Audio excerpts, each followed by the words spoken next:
Hello, everybody. Welcome to episode 25 of the show. My guest today is a good buddy of mine and a comedian that you might have seen online. You might have seen me in some of his videos, him and some of mine. JP Sears, my redheaded brother. Man, what a conversation. This one's a marathon, and I enjoyed the shit out of it. It was probably one of, I don't know, definitely the most entertaining conversations I've ever had, possibly one of the most significant. We went really deep, dude. We talked about a whole lot of stuff, and I'm sure you'll learn a lot about him. You'll learn a lot about me. We did it when I went out to Austin to visit JP, and I was out there to do a show with him in San Antonio, and we shot 6 videos together, one of which I put out already. It's the how people cancel each other, because we both have a shared mutual hatred for cancel culture. And we did a bunch of other ones. By the time this comes out, a couple will probably come out too around the same time. And so we recorded on headsets that JP has, and we kicked it in his cozy ass movie room, dude. And we just talked the talk. We talked the talk, and now you're gonna watch the talk or listen to the talk if you're listening to this. Show's coming up. This will come out when the late August. I don't know. First weekend of October. I'm in Tampa, Florida, doing shows. I got like weird sporadic dates popping up. By the time this comes out, I'll have just finished doing shows in Houston, and I'm trying to book for Arizona. That got rescheduled, and most of my stand-up tour dates are pushed to 2021. But any that get rescheduled, I will be posting at BrentPella.com and on my Instagram, on my Instagram story. So go check that out. Episode 24 of the podcast that came out last week was dedicated to Kobe Bryant, and if you haven't checked that out, I strongly recommend it, man. That was a powerful project for me to make, and I hope people see it. It'll be out forever, so hopefully, whoever needs to find it will find it, and we'll enjoy it, because I had a blast making it, and I think people can get a lot of positivity from experiencing it. And you can get a lot of positivity from experiencing this one, dude. Especially if you're on mushrooms, as you'll see or as you'll hear. Guys, love you so much, and please enjoy this week's episode with my man, JP Sears. And that started. Yeah? It ended, but it begins from the ending. It begins with the ending, as all endings should begin. Cheers, dude. Cheers. Cheers. Let me move this McDonald's microphone. Appreciate you narrating it. Yeah. Congrats on the Spotify deal, bro. Thank you so much. You're welcome. I don't know what I'm going to do, but I'm considering moving to Austin and starting a new podcast at the On It headquarters. Yeah. Yeah. That's great. I think you're the man for the job. Thanks. I can't think of anyone else. Well, there's nobody else that has a podcast, so this is the only one. Well, in China, allegedly, there's some underground podcasts. They don't record them or anything. Yeah. It's just like this spoken word. It's way more powerful if here's a recording and there's nobody in the audience, and no performers either doing the podcast. So I bet the government loves that too. The Chinese government is deeper than deep state. It doesn't get much deeper than the Chinese government. A lot of depth. People to that state. People think the deep state in the U.S. is bad. Chinese government is like... This feels true. Listen, everybody. Yeah, this feels true. It feels like we're just espouting truth right now. The TikTok thing is crazy. China owns TikTok. That's but the Chinese deep state, do you think if China's deep state was compared to the U.S. deep state, it's just a completely different ball game? Because they have so much more control. First off, 100% don't know. But let me state these delusions with a lot of confidence. Sure. I think their deep state looks more suspicious to us. And I think we love thinking China's deep state is deeper, it's more devious. them looking at our deep state, I'm guessing they would feel the same. You hook up the biometric stuff to their pulse, their pupils. Yeah. They'd be like, yeah, those Americans, they have no idea what's going on in their country. Yeah. So I think it's convenient to scapegoat them like, oh, they're the screwed up ones. But to the best of my ability, going down to the right amount of conspiracy theories where I still have a little bit of my own rational thought, hashtag I hope. Yeah. I think it's equal, but not the same. Yeah. Yeah. It's a lot. I mean, every government has an absurd amount of control. Yeah. In the first place. And it's hard. It's hard to think it. Like I was reading about how 200 years ago the people in the US had like the power to change the government. They really did. And now I don't know. I question that. I have no idea if we have the power to change the government. Do we? Yeah. I think on paper we do. Yeah. But do we? But do we? Like in practice? In practice, I don't think so. Not in the short term. Yeah. Long term, I'm going to get like really positive to the people. Nice. Long term, I do think so. So with the David Icke interviews, they blew up on London Real. A lot of people watch them. If you didn't, just long story short, David Icke is a conspiracy theorist, and there's some really curious things he says. Mm-hmm.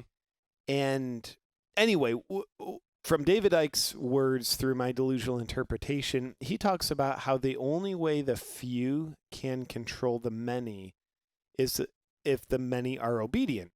States the obvious. We're not physically enslaved, thank God. Yeah. But the only way the many will be obedient to the few is if the many are afraid.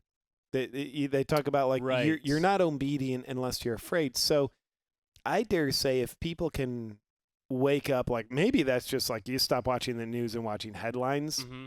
But anyway, if people can wake up and stop living their life out of fear and believing all the fear mongering and being afraid, well, what will happen if I don't wear the mask?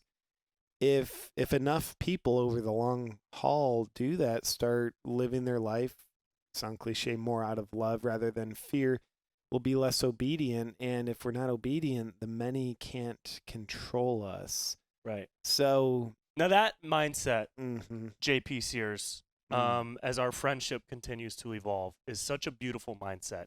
And you've had that for as long as I've seen your videos for. So what dark place does that come from inside of you? TikTok. I hate TikTok. No, so before you were even doing comedy, like what started you down this conscious comedy route? Were you in performance at all? Were you doing like no. So never in performance, and my career before comedy. And I started comedy in 2014 on YouTube, never thinking it would be anything. Mm-hmm. It eventually grew into something I didn't plan for. It was beautiful. Yeah. So before that, I was doing life coaching, working with people under the coaching umbrella, helping them heal their emotions. I'm not doing it for them. I'm coaching them, teaching them tools and listening and helping people express pain and get through some self-sabotage stuff they're doing. So I'd been doing that for 13 years before I put out my first comedy video. Wow. And I think what drove me to want to coach people at an emotional healing level was my need for emotional healing. Because I, grew up a guy, like, first off, that probably shares my emotional trauma. Right, yeah. But like I'll never forget it was December 3rd, 2003. Okay. Just if we want the date to check the records. We'll check it. Patriot Act. Jamie, look it up. Yeah. Yep, he's confirmed it. Uh-huh. There was a first workshop I took with a mentor of mine named John McMullen. It was like a self-growth, like a really deep type of workshop. Yeah. And that afternoon was the first time I cried in, I don't know, 8 years, 10 years, because I was very emotionally numb, very disconnected from my emotions. And at that time in my life, I lived up to thinking like, dude, I am really emotionally strong because I don't cry. Like, I don't really feel my emotions. Got a little flatlined. Yeah. You were like Dexter. I was very much like Dexter. Mm-hmm. Still kill people Right. without remorse, like if they deserve it. Yeah. For a good cause. So, man, I without being in touch with our emotions, life doesn't feel alive. We can be in our heads and know we're alive and know things, but man, life is more about the feeling of you got to feel your feelings, and you got to feel the whole rainbow of feelings to know you're alive. So I needed that, and I really started on that journey, and then I got excited about let me help people find their own emotions. Which is freaking weird because our emotions is what we demonize the most. We hate feeling uncomfortable. Right. Yeah, comfort or discomfort seems to be what grows us the most. Yeah. And so we demonize discomfort, and usually what we need is to embrace the discomfort that we're avoiding. Yeah. I've always said, and I'm going to say it one more time that I'll never say it again in my whole life. Are you recording this? I'm recording. Here it is. I don't think anybody has ever been hurt from their emotions. I think their emotions can feel hurtful, but nobody's ever been hurt, injured from their emotions. I think people hurt themselves trying to escape feeling their emotion. 100%. Yeah. Whether that's I'm avoiding it through alcohol. I'm avoiding it through overworking. I'm avoiding it through over video gaming. I'm avoiding it through over scrolling. I'm avoiding it through just or taking it out on somebody else rather than dealing with it yourself. Yeah. So back to TikTok, so I can take my emotions out on it. Yeah. So, that's what I was doing before comedy, and I will share just one other thing on that. While I was doing that life coaching work, I was telling myself a really believable story that was completely false. But the story was, I've got to suppress my natural sense of humor.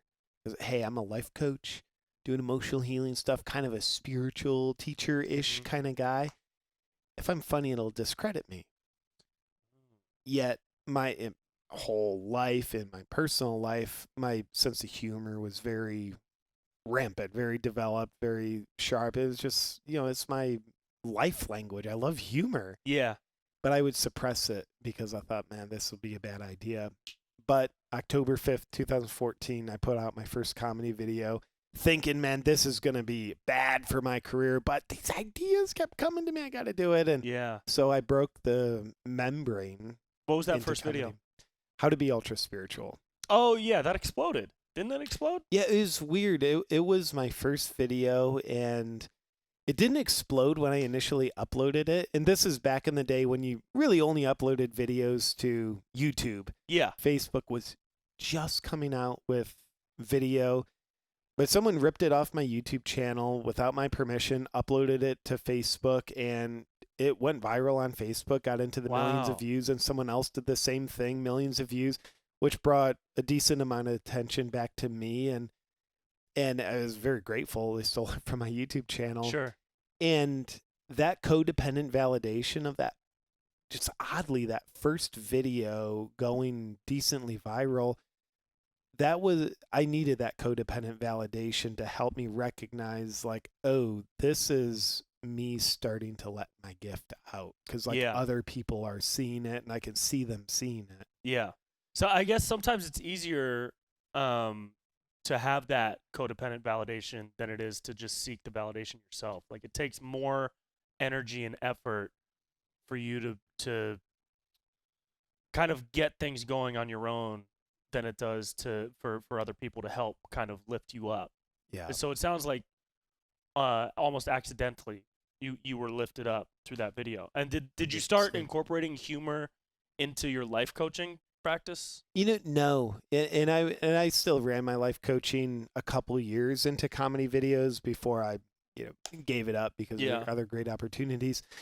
But almost never, because I didn't find humor in a one-on-one setting therapeutic. Yeah. I think humor on a mass setting, whether it's videos, a comedy club, or friends with dinner, humor is way more therapeutic. You can get the messages in because it's coded with humor. It's putting the medicine in the meat to feed it to your dog. Yeah. So humor can be very connective to our inner life when it's a bigger audience. And I find typically smaller the audience, one-on-one, humor tends to be more disconnective. One-on-one, it's almost like this is usually the time for vulnerability rather than humor. Yeah, it's the universal language, too. It's It's the one thing where you can be in a room with 20 different people, everybody speaks a completely different language, and if something funny happens, everybody's laughing. You know exactly what they're experiencing. Yeah. I'm reading Jim Carrey's new book, and I just started it, and there's a story in one of the opening chapters where he talks about being in like the prime of his fame, like right after Ace Ventura came out and Liar Liar in the 90s era, and he was at this dinner party in Italy eating and drinking with all these like rich people and wealthy people who invited him, and it's like there must have been like a prince or a president or whatever they have in Italy, and he describes being at the head of the table in this ultra stuck up like high class realm, and the server comes over with a brand new bottle of wine, probably like thousands of dollars, and he presents it to Jim Carrey to like look at it and approve it, and Jim takes it and he looks like in the barrel and he smells the bottle, and then he starts chugging from it, and then he goes, "Yep, this'll do." And he just said everybody started laughing, and because that's so fun. I mean, that's hilarious. And it's also the one thing in that world that he could have done to connect with every single person that only speaks Italian. So it's beautiful, and I totally agree. It's the universal language. Yeah, man, and I love that term, the universal language. It really is. And I mean, what I'm about to say, you're a world-class comedian, so it's not like I'm telling you anything I don't know. Thank you. Yeah. Humor has power. Yeah. And I think any source of power can be constructive. It can be destructive. It's just like the who, what, when, where, why. Yeah. There's no like, dude, this is always good. No, sometimes that medicine is phenomenal. Other times that medicine is going to be like poison. Yeah. So, man, I think the humor can be used for deflection. It can be used to bully people. It can be used to shame people. So that acknowledged, man, we need more of the medicine of humor. It is so connective. I don't think anybody would look at the world and say like, dude, we need more division.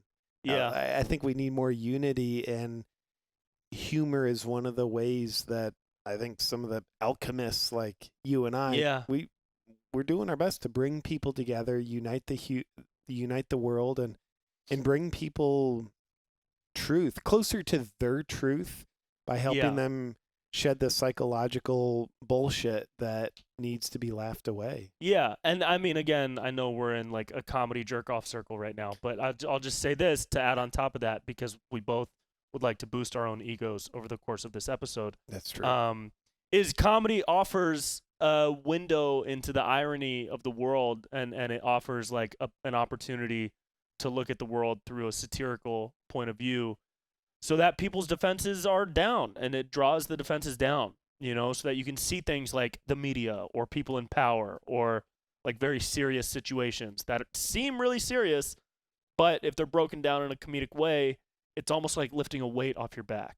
100%. I think that's a lot of what you do, especially in the past couple of months with these topical videos that are hilarious, like the Red Pill videos and a couple of the other ones that you've done. I want you to name all of the every videos, single one. It feels like it feels like you only saw that one. And Brent, it was the blue pill video, not the red pill video. Don't take the red pill. Take the blue pill, right? No, Neo took the red pill. The red pill awakens you. The blue pill keeps you in the simulation. Yeah, I did a video called The Blue Pill People, the simulation. But yeah, like you said, I think humor, circle jerk, continue, because I am going to say the same thing I heard you say, just different words, because it was so brilliant. Humor makes it safe to go to the unsafe spaces, because we're doing it in the canoe of playfulness.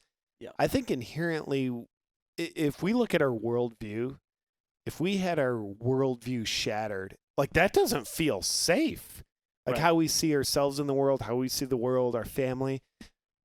But how can you make it safe to go into this unsafe territory? Not unsafe territory. It's not bad for you. Like you can grow and evolve by like shattering your worldview so it can expand. Yeah. So humor takes you there. And it's just like, I think we've all had the experience of the preacher on the street corner yelling into the megaphone. Like, man, that person, I think they mostly have a good heart. They're trying to help people, but they are doing the exact right thing to be heard the least. Mhm. They're repelling people. They're screaming the message out. It's probably the opposite of funny. It's like the most serious way they could communicate. Preaching at you. Right. And you didn't even ask to be preached to. Yeah. But I think humor's on the opposite end of the polarity of like, oh, we're not using seriousness because the human defense just goes up. We're using playfulness. Yeah. Like, look, we're doing it with this. Shatter your worldview. Smile Yeah. on your face. Yep. Look at this. You're being And controlled by the media. That's fine. Right, and I think that's why, like, over the past 4 months, especially with the how young COVID has hit the world. Oh, the COVID? The what? Have you heard of this? COVID. Yeah, No. yeah. What- So it's Is that a new car? no, it's actually a disease that's killing everybody in its path. Yeah. Do you have anything you could wrap around your face right now? Seriously? Yeah. Yeah. Uh, You haven't been going outside, have you? No, I mean, I'm agoraphobic. I haven't been outside in 6 years. Oh, but- then you're fine. Okay. You're fine. You're actually going to lead the charge for the New World Order. I still don't believe you, but go ahead. You were about to say something about your, like, COVID apology. Dude, people have gotten their news from comedy shows more than the news lately. I love that. I hope that's the truth. I think it is because I've been watching John Oliver more than it's normal. confirmed scientific fact. Yeah. But I think a lot more people are waking up to what you just said, like they're more open to having their worldview being cracked. And I think people's worldview can be cracked through vehicles like, I mean, shitty example maybe, but The Daily Show or Sure. John Oliver Show or Andrew Schultz's videos that he puts out. 100%. Or like Joe your Rogan comedy podcasts. videos, Joe Rogan podcasts. There are all not, these not that different. his podcast is necessarily funny, but yeah. Yeah, but anyway. it does offer completely different perspectives 100%. on different things. Guys, that's drink 2 for the first mention of Joe Rogan's podcast on my podcast, if you're playing along at home. Spotify deal. So people are having their worldviews cracked by all these new pieces of content and like vehicles for news that are embedded within either comedy or alternative news. And that's been booming over the past 4 or 5 months. And I'm so glad, dude, because if all we had was the media, like the CNNs, the Fox News, the OANN, the whatever, you can list them all off. All these like insanely biased news media outlets, it would be a battle. We're already kind of in a like a weird digital civil war right now with right and left, but I'm like so hopeful and optimistic about the number of people I see having these like more centered discussions. And I think that's in a big part because of comedy and all the alternative media. Alternative media. I agree. You know? I remember, I think it was 2 years ago, I performed at Punchline Philly. And in the green room, Dave Chappelle had signed the wall. And on it, he wrote, "Dear comedians, you have one job, and that's to keep telling the truth. Dave Chappelle." And of course, like, none of us are God. We just tell the truth the best we can with the way we see it. Flawed people. We just see what we think is true. But nonetheless, doing our best to speak that, like, we need more of that. Through comedy, yes, and every other truth seeker, because we look at the news and it's obviously not what it once was. Journalism used to be like, here's objectivity. Right. Here's what happened. Here's what's happening. Which was kind of like, here's the truth as we know it. Yeah.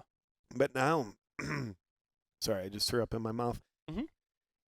it's like, I think if you get your news from the news, that's like getting financial advice from broke people. Yeah. I think it disinforms you. It disinforms me, and it makes me feel worse. It makes me want to throw up in my mouth Every single more. time. Yeah. I mean, you just did because your neighbor probably turned to CNN. That's exactly what happened. Yeah. That's what happens. Steve says stuff, dude. Steve says stuff. Somebody asked me recently, what do you think the difference is between comedy pre-COVID and now? And my answer, the first thing I said was it was funny. Now it's like true. Yeah. You know what I mean? And I think we kind of embodied that in the canceled video. Yeah.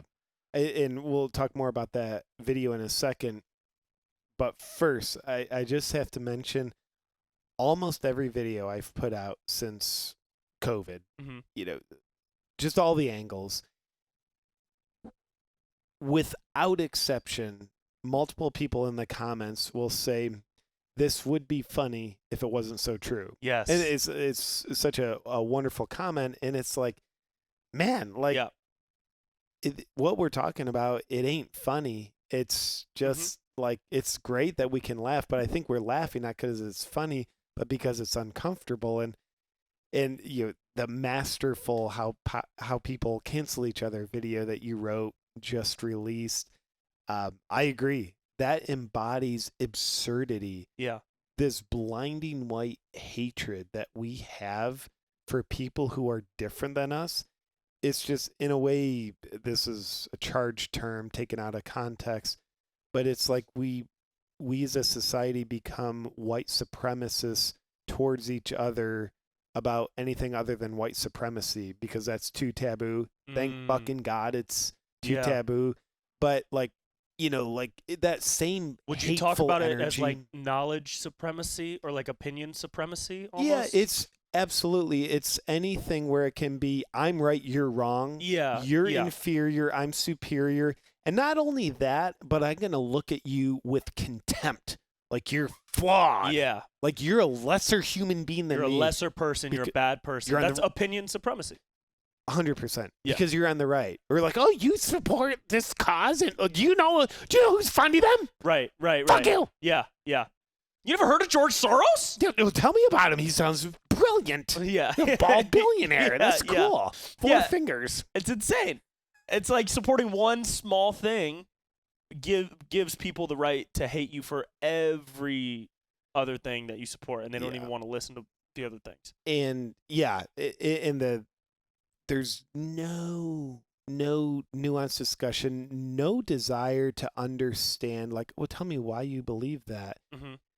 So here's a question for you. Mm-hmm. Given that this is such a pattern in our world, and again, you masterfully captured that in the cancel video, what do you think is causing this? So like, not even at a global level, but at an individual level.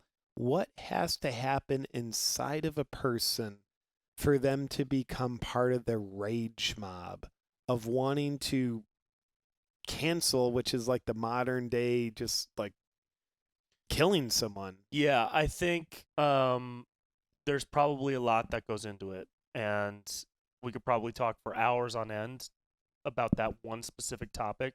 The first thing that comes to my mind is like, there are people from all different backgrounds, I think, that could look on the opposite side of their belief system and see somebody who believes something distinctly opposite and immediately hate that person for everything they believe in. It could happen from a diehard Trump supporter seeing somebody that thinks climate change is real and we need to move away from coal and immediately labeling them as a liberal, hissy, baby, wuss bag.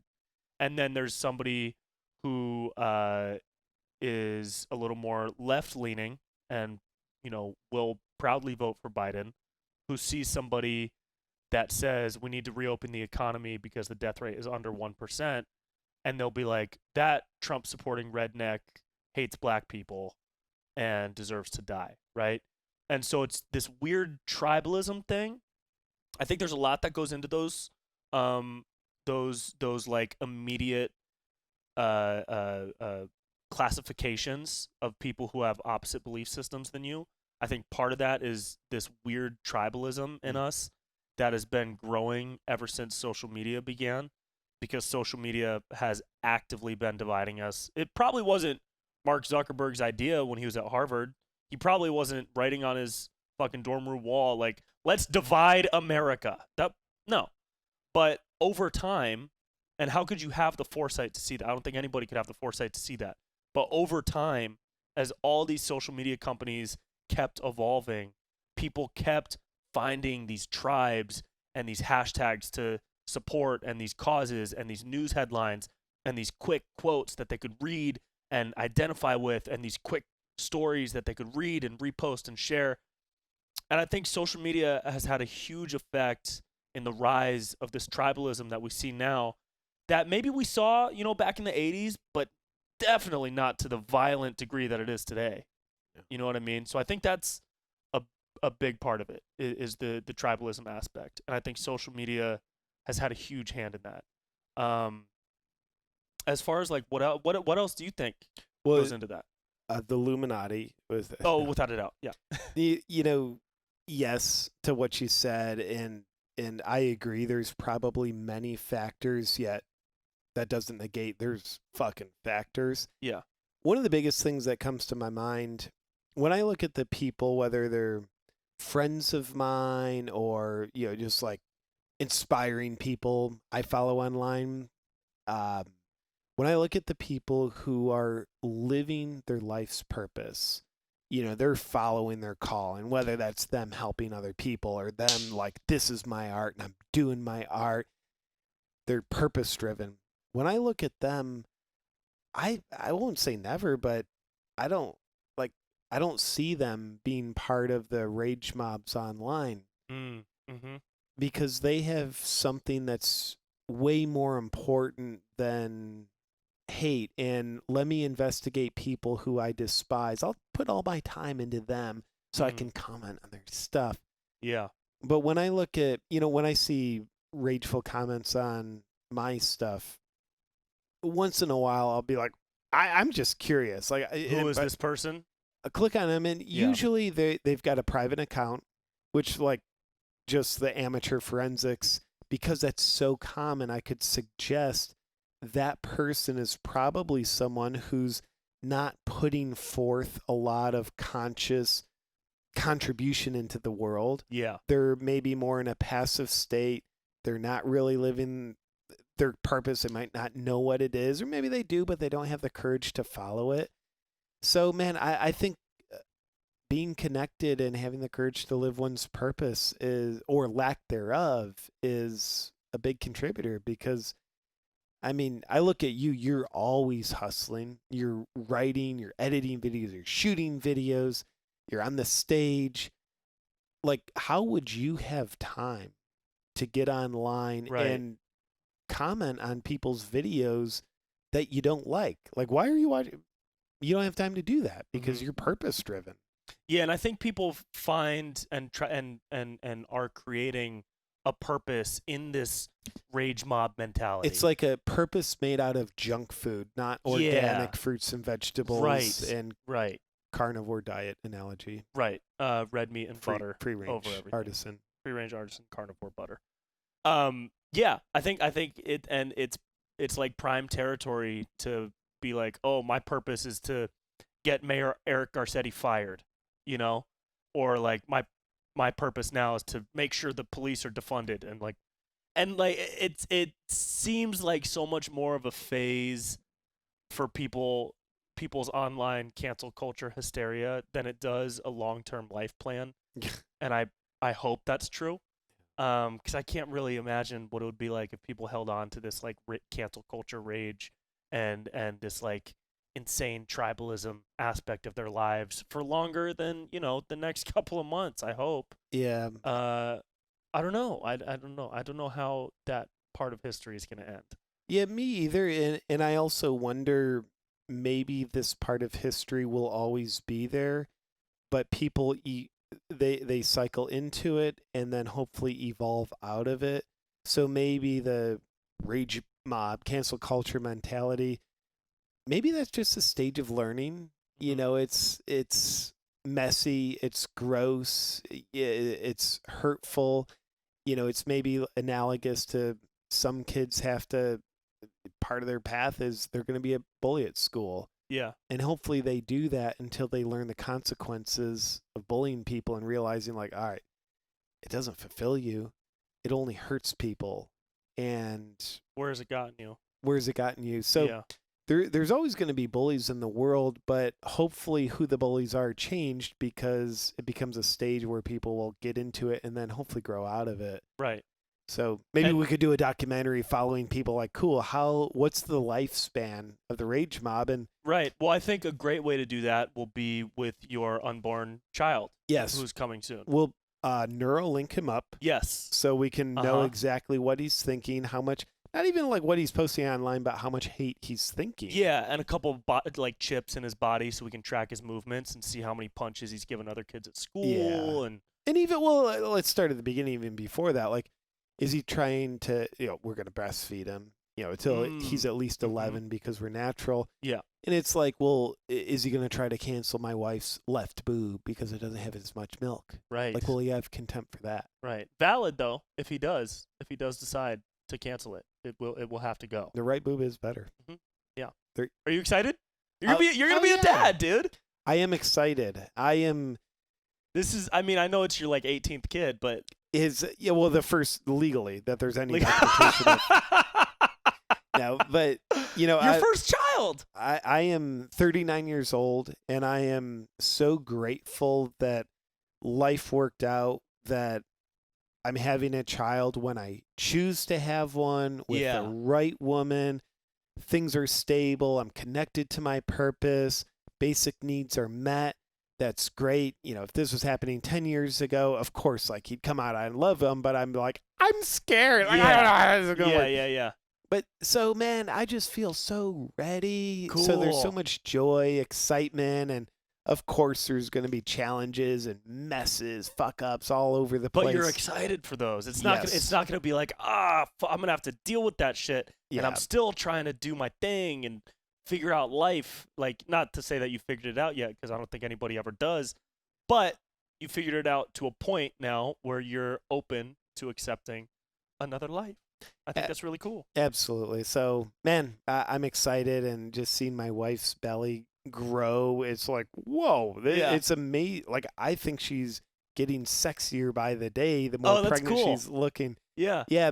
Not to other men. And, and actually, other men aren't allowed to think she's ever sexy. Sure. Yeah. And they're not allowed to think she's not sexy, because, like, what's the deal? Oh, okay. And I feel also excited about the new creative realms in me to be open, because man. I'm being taken to a spot within me that I've never been. Fatherhood. Yeah. And having a child, having a wife who is now a mother. So, it's already started, and I think it's only going to expand. Like, a new dimension of creativity and comedy is becoming available to me. Yeah. I've certainly never been able to do family comedy before, because it's not my truth. I haven't had a family. Right. And, I've had a wife, but. Right. So I'm excited about that too. Yeah, man. It's going to open like a completely new part of your brain. Like, your chemistry is going to be all rewired in there. That's so cool. That's how I think of like creativity sometimes, is if you have an experience, it's like it opens a new, like, neurons start firing in a place in your brain that they weren't firing before. Very much. Yeah, it's like you break down a barrier inside of your own brain. Yeah. And I think in other ways in our mind and psyche, I don't think it's limited to just our brain. But, like, I think a decent example, a couple days ago, you and I jumped off a bridge together. Yes. That's a fear barrier. And I think that's also an outer metaphor to what happens inside of our brains when we have a new experience, whether it's like, whoa, the fear barrier, now I have a kid, I went through that, now I have new access to my brain, different parts of my brain. And you jump off a bridge you've never jumped off before, at a height maybe you've never jumped off To be honest, man, although people jump off that bridge on a daily basis, and I'm sure you've jumped off it a bunch of times, I'm terrified of jumping off of shit. Yeah. Like, I don't have a problem with heights. I'll go up to the top of the highest building and look straight down and be like, whoa, this is cool. But jumping off, I've never been the type of person to jump off some shit. So this is a 25-foot bridge Yeah. above Barton Creek in Austin. 0 to 10, what level of fear were you at the peak? 10. Were you? Awesome. And you Yeah. did it. Well, you totally yeah, it get was more so access quick. to neurons in your brain. I think I did. I honestly, as soon as I hit the water and I was underwater, that like 1 second I was underwater felt like I was under there for 20 minutes. Yeah. It felt like I was like, this is so fucking cliche, and I'm gonna look back on this episode and just flip off the camera when I watch. But it was like having a rebirth of sorts, even 100%. to a minor degree.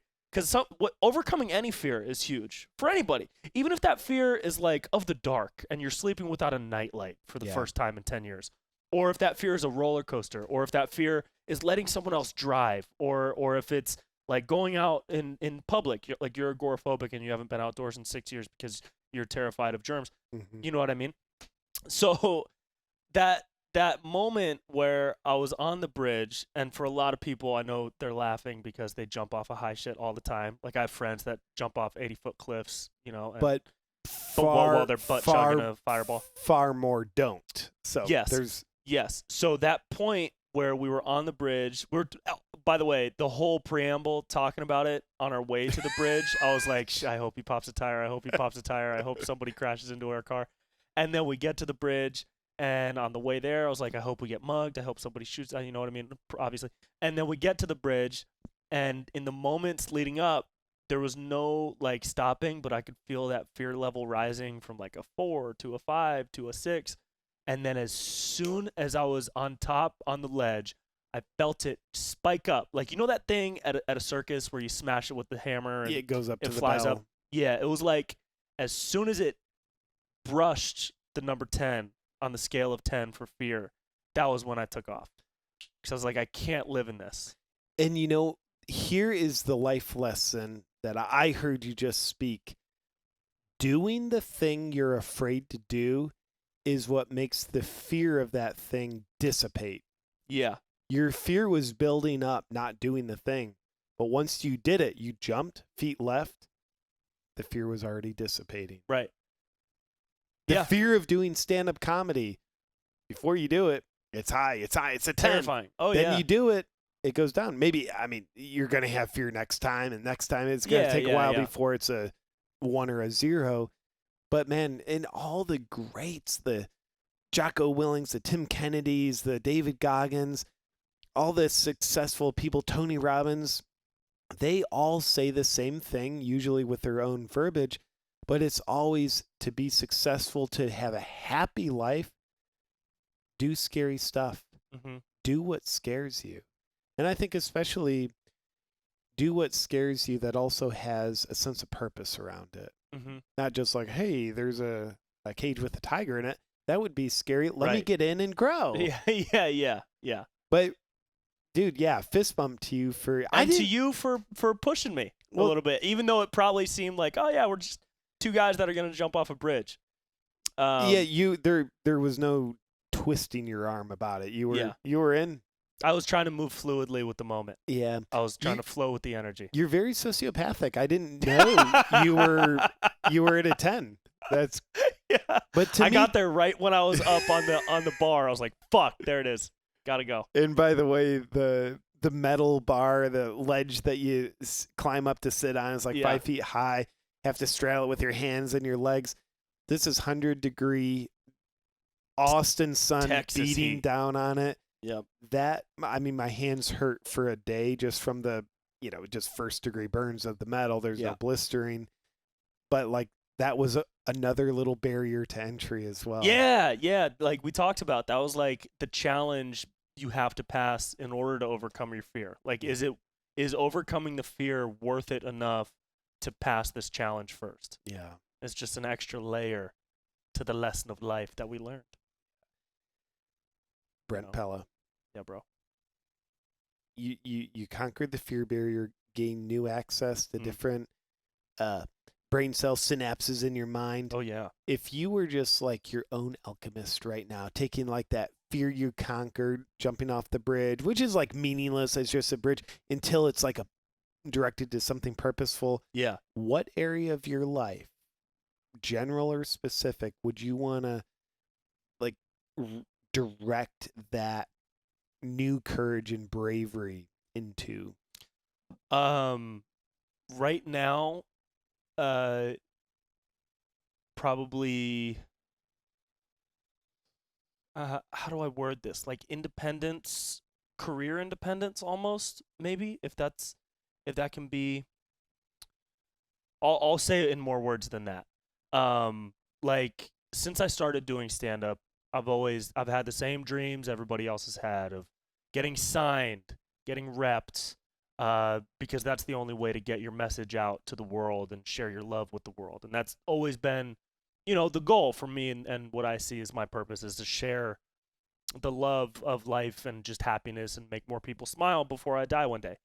And I always thought that that would have to be um, based on the people who I work with, like agents, managers, a TV show, a movie deal, all these people that you have to depend on.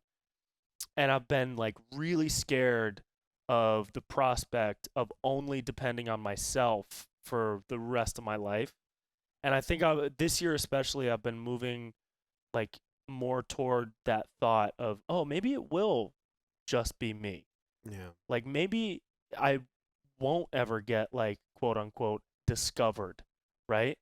And that's terrifying for somebody who's been dreaming of like being quote discovered ever since they started, because that's all the people I looked up to were discovered or like given a boost by someone or like propped up by an entity of sorts.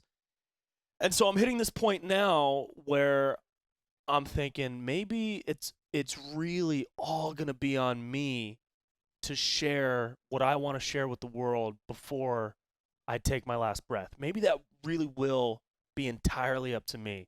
And when I think about that, my brain automatically tries to change the subject in my own mind. It tries to go, no, don't worry about that. You're just going to do this all on your own until you don't have to, because a bunch of other people are going to help you and you're going to get a team and they're all going to pick you up. And I think because the number one thing for me right now is, career / purpose / whatever you want to call it, and trying to put out into the world the good that I want to put into it. The thought of doing that independently is a really scary thing for me. Yeah. And I think I'd like to put some intention into diverting some of those neurons from the lake and the bridge jump into that, and trying to kind of embrace that instead of be scared of it, Fuck yeah. Yeah. Yeah, I love that. And I just as a friend, I want to fully encourage you to step into that fear and act on it. And yeah, you just seeing the amount of talent that bleeds out of you, just like freaking carotid arteries severed, just like I that. do bleed. That kind of bleeding out. Dude, you bleed talent. You shine so bright. Oh, thanks. For sure, man. And like kind of like the picture that comes to me is like over to the left. If that's like who you're trying to get discovered by, yeah, like you're turning on your back potentially to the people right that you want to make smile, and it's like, oh, this thing over here, what if that's monumentally bigger than the people to discover me the people over you're here. searching for? Yeah. And I think that's a huge step that I'm like open to taking now, and I never have been before. Like I was always, and I'd love to hear your take on this as well, because you seem like you've been independent since the day I first saw one of your videos. You've been doing your own thing. I mean, regardless of whatever your management situation is or whatever, when people see you and your stuff, it's from your channels and your ownership of all of your stuff, and it's all through your vision, rather than like the plastic wrap of a show, a TV show, or you know what I mean. So I think that's going to be a really a challenging step to take for me, at least. But what's it been like for you to be completely independent on your own stuff? Like how has that process been for you? Phenomenal. It's scary. And the longer I do it, the less scary it gets, and the more it grows. And yeah, man, it just I so value having the independence. And of course, there's people along the way that come in and support, like, anything worth doing. You ain't gonna do it exactly on your own. It might not be you got discovered, here's your TV show. Right. Who knows? Maybe that comes along. But man, yeah, my relationship with my creativity, and I'm going to project onto you the way I see your relationship with your creativity. I love being projected on. It's projected right onto your chest. Like, my relationship with my creative muse, like, that is the most important relationship. And that's something I don't let other people touch. It's like my wife and I having sex in the bedroom. I don't let anybody watch. I don't let anybody else participate. Nope. Just not going to happen. Now, when we have a baby, an offspring of that, other people can hold that, participate with that. Sure. So, man, it just, like, I look at you and I think, like, yeah, what would kill Brent's spirit the most is having other people's fingerprints on his creativity. Yeah. And not only fingerprints, but what if they start to bend it? Like, cool, Brent, like, cool, but like the discovery shape isn't like this origami that we could fold you into. Right. I mean, you have such a strong creative spirit that it's like, no, this Mustang needs to run free. Oh, it doesn't need to be tamed.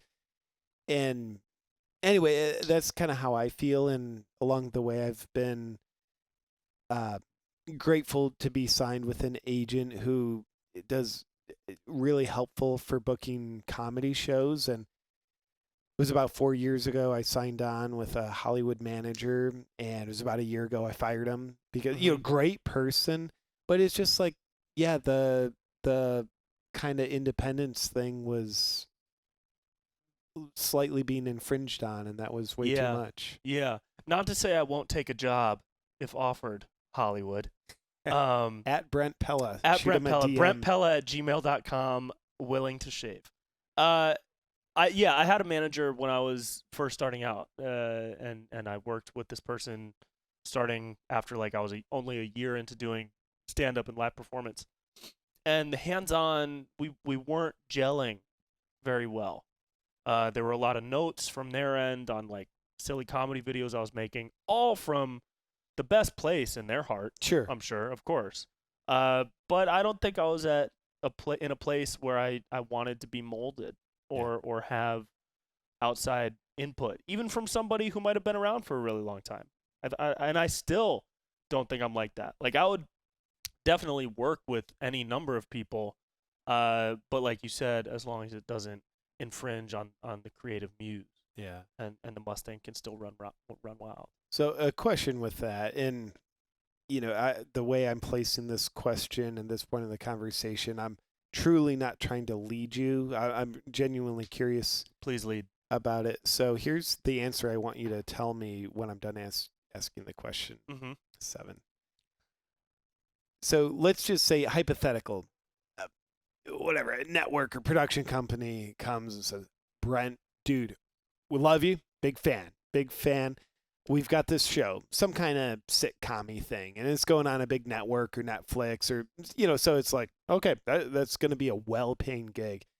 It's like, Brent, this is, mid 6 figures every year. So, like, big money, and you're going to be playing this character.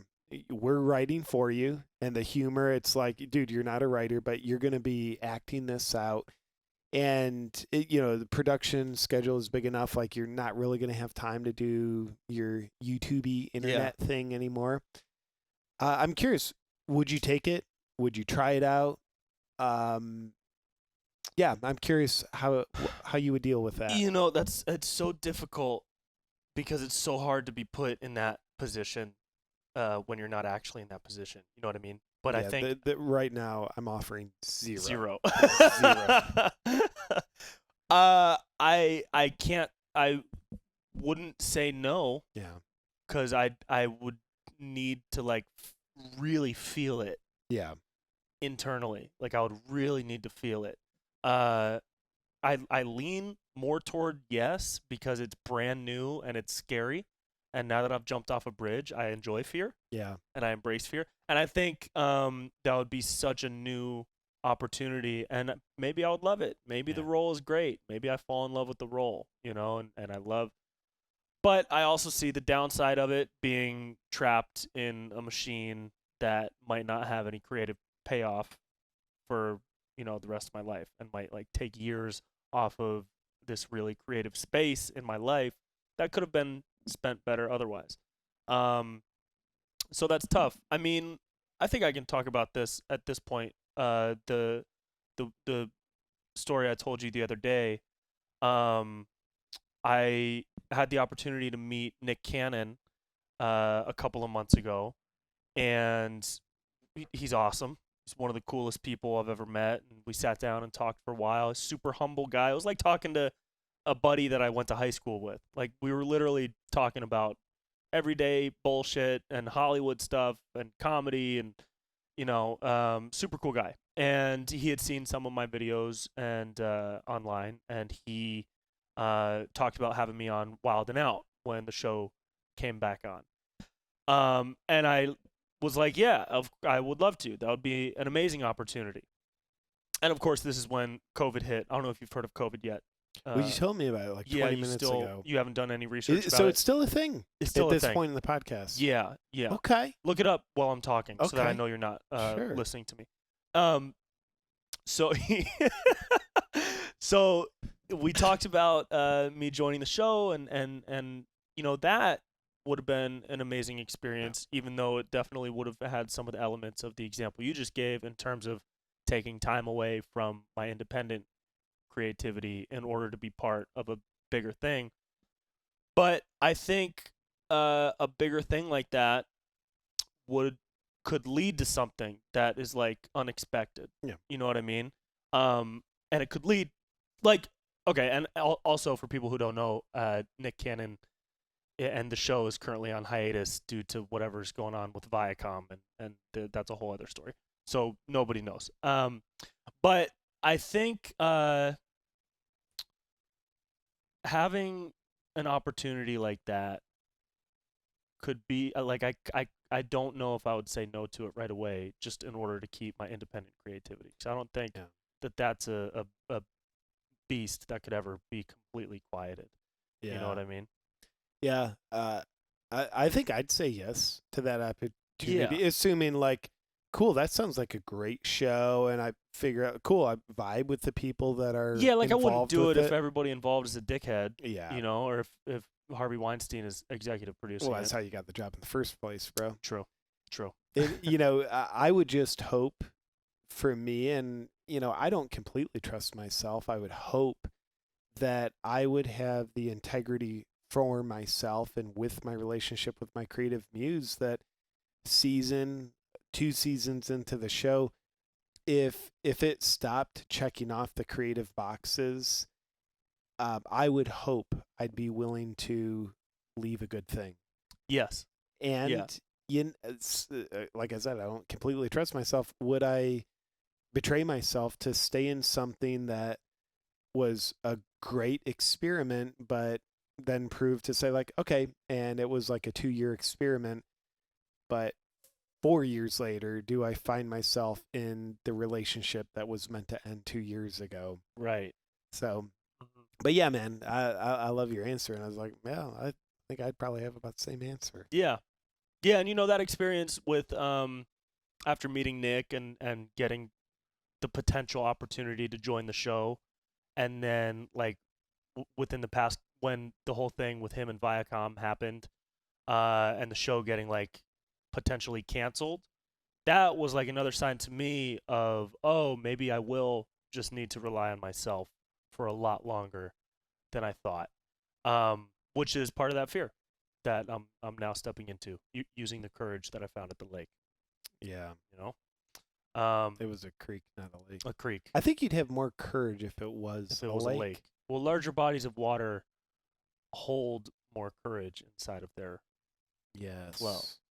But, I mean, bridge of the same height into a creek, less water, there's less external water around you. Therefore, you have to rely more on your internal water. You're made of about 70% more water. So are creeks more empowering to jump into than lakes? I think it depends on the fluoride content of the creek or lake. Because as soon as you hit it, the fluoride begins going through your skin and makes its way directly to your pineal gland, thus calcifying it, thus calcifying your courage. Disempowering. Yes. Yes. Do you have exact figures on what the average fluoride content of creeks are versus lakes? I do. Well, I'd love to hear those numbers right now. Yeah. Yes. So for an average creek, the fluoride content is 3.7% per cubic yard. Okay, yards is how they do it. That's how they do for creeks. Cubic yards. And then for lakes, it's 2.1% per squared meter. Oh, so they do it in different measurements. One's Canadian, one's British. Cool. That makes it easier to know which one has more. Yeah. Yeah. So it sounds like oceans have the most. Oceans have the most. Yeah. This is true. Kitchen faucets have the second most. Yeah. Bottled water, third. Third most. Does your toothpaste, do you brush your teeth with fluoride toothpaste? Horse milk. I don't. No. Okay. Dude, I've been off the fluoride since I think I was 21. Yeah. There's science backing this now, I believe. So, first off, wait, okay. I don't believe in science. All right, yeah, me neither. Hang on a second. Let's be real. Science has no place in this conversation. Or the world. Shall we say. Yeah. Science is hate. Yeah. Science is inconvenient when I have something I want to keep believing. Right. Science is also beyond the level of thought that I like to ascend to. I like to be more in emotional reactions. Sometimes hysteria, states of mind. Hysteria feels good. It does. Yeah. And it feels powerful. Yeah. And it feels right. It feels so right. Certainty. Yeah. Bro, it's certainty. Not in hysteria. So we're canceling science. Do you want to do a video called Canceling Science? I would love to do a video called Canceling Science. Let's do that. Yes. Were we saying more about science? We canceled that. I think whatever we were going to say about science is now irrelevant because it's canceled. Because there's science about fluoride. Yeah. I'm not a scientist. I have Dude, no numbers. you are. You're so humble. You have your PhD in Scientology. I have a PhD in Scientology. And Scientology. Yeah. Okay, so unscientific question for you about, we'll get back to fluoride if we remember to. Sure. Feels better to leave that as an open loop. People are curious. They're like, oh, dude, like, yeah. what was the science on fluoride? We got to go find out for ourselves. Scientology, like, how related to science is it? I've always been confused by that term. It's like, oh, Scientology, that sounds like what Stephen Hawking religion would be. It sounds like science and biology. It sounds like two things that make sense, and yet it makes no fucking sense at all. So the best I know of Scientology is it's like a nonfiction religion based on the science fiction novels of L. Ron Hubbard. Yes. Is that? That is to a T. Okay. Although I don't know if the science fiction found within the Scientology belief system ever made it to the pages of his books. Okay. I think that the science fiction embedded within the Scientology belief system was always in his mind. And he got it out via the Scientology religion vehicle. Okay. So I don't know if it was ever books. I do know that the books he wrote had a lot of similar themes. But okay, because he wrote a lot of science fiction books. And so L. Ron Hubbard wrote virtually all of the science textbooks in American public schools. Yeah, he's taught throughout the world actually, nice. as a leading expert in the science arts. Nice. The arts of science. I love that. It's like, bro, how many stars do you think are in the sky? Like, I don't know, but it feels like a lot. 70 quadrillion. Yeah. Dude, Scientology's wild, man. Have you looked into it at all? got a story for you. Please. 2004. I just moved out to San Diego. One of my original mentors, a guy named Paul Check. You know, at the time, I'm not quite into the emotional healing realm. At this point, it's more like, dude, exercise and nutrition coaching, working with clients in that realm. Anyway, big time mentor of mine, Paul Check. We got personally connected, and like, man, became such a beautiful mentor. I was living in Ohio, born and raised there. 23-year-old JP gets a call from his mentor, Paul Check. JP, would you be willing to come move out to San Diego with me, work with me at the Institute, and eventually start training to teach my courses? I'm like, that scares me. I'm jumping off this bridge. Yep. So I did that. No idea like how to pay for an apartment in San Diego. And like I'm moving out to work with a clientele I have not developed. Yeah. So I jumped off the bridge. It was awesome. Somewhere within that first year of being there, Paul, this dude always studied. He was just, his mind was unhuman. But he started studying a audio program. Is I think the audio book of Dianetics, one of L. Ron Hubbard's more popular books, which is kind of like infiltrated mainstream to a degree, not just like the creepy cult. weirdos. Yeah. So he was starting to look into it because there's some really interesting like heal your mind kind of stuff with this auditing process they do to eventually go clear, but you have to really get into the cult to go clear. Yeah. So he's telling me about it. He's like, JP, I found there's a Scientology center. He didn't really know what the fuck Scientology was either at the time. Mm-hmm. Scientology center does this auditing in San Diego. I'm going to try to set up an appointment and like, you know, here's the number if you want to check it out. I'm like, oh, cool. Paul Jack, I look up to him. He's doing this. I will too. Called up, made an appointment. So I go down to this big Scientology center in San Diego. No idea. It's a religion. So, but I'm going to have this process called auditing done. And it's supposed to help you like cleanse emotional baggage that you've got. So I'm there in the waiting room, and then my auditor comes out to get me.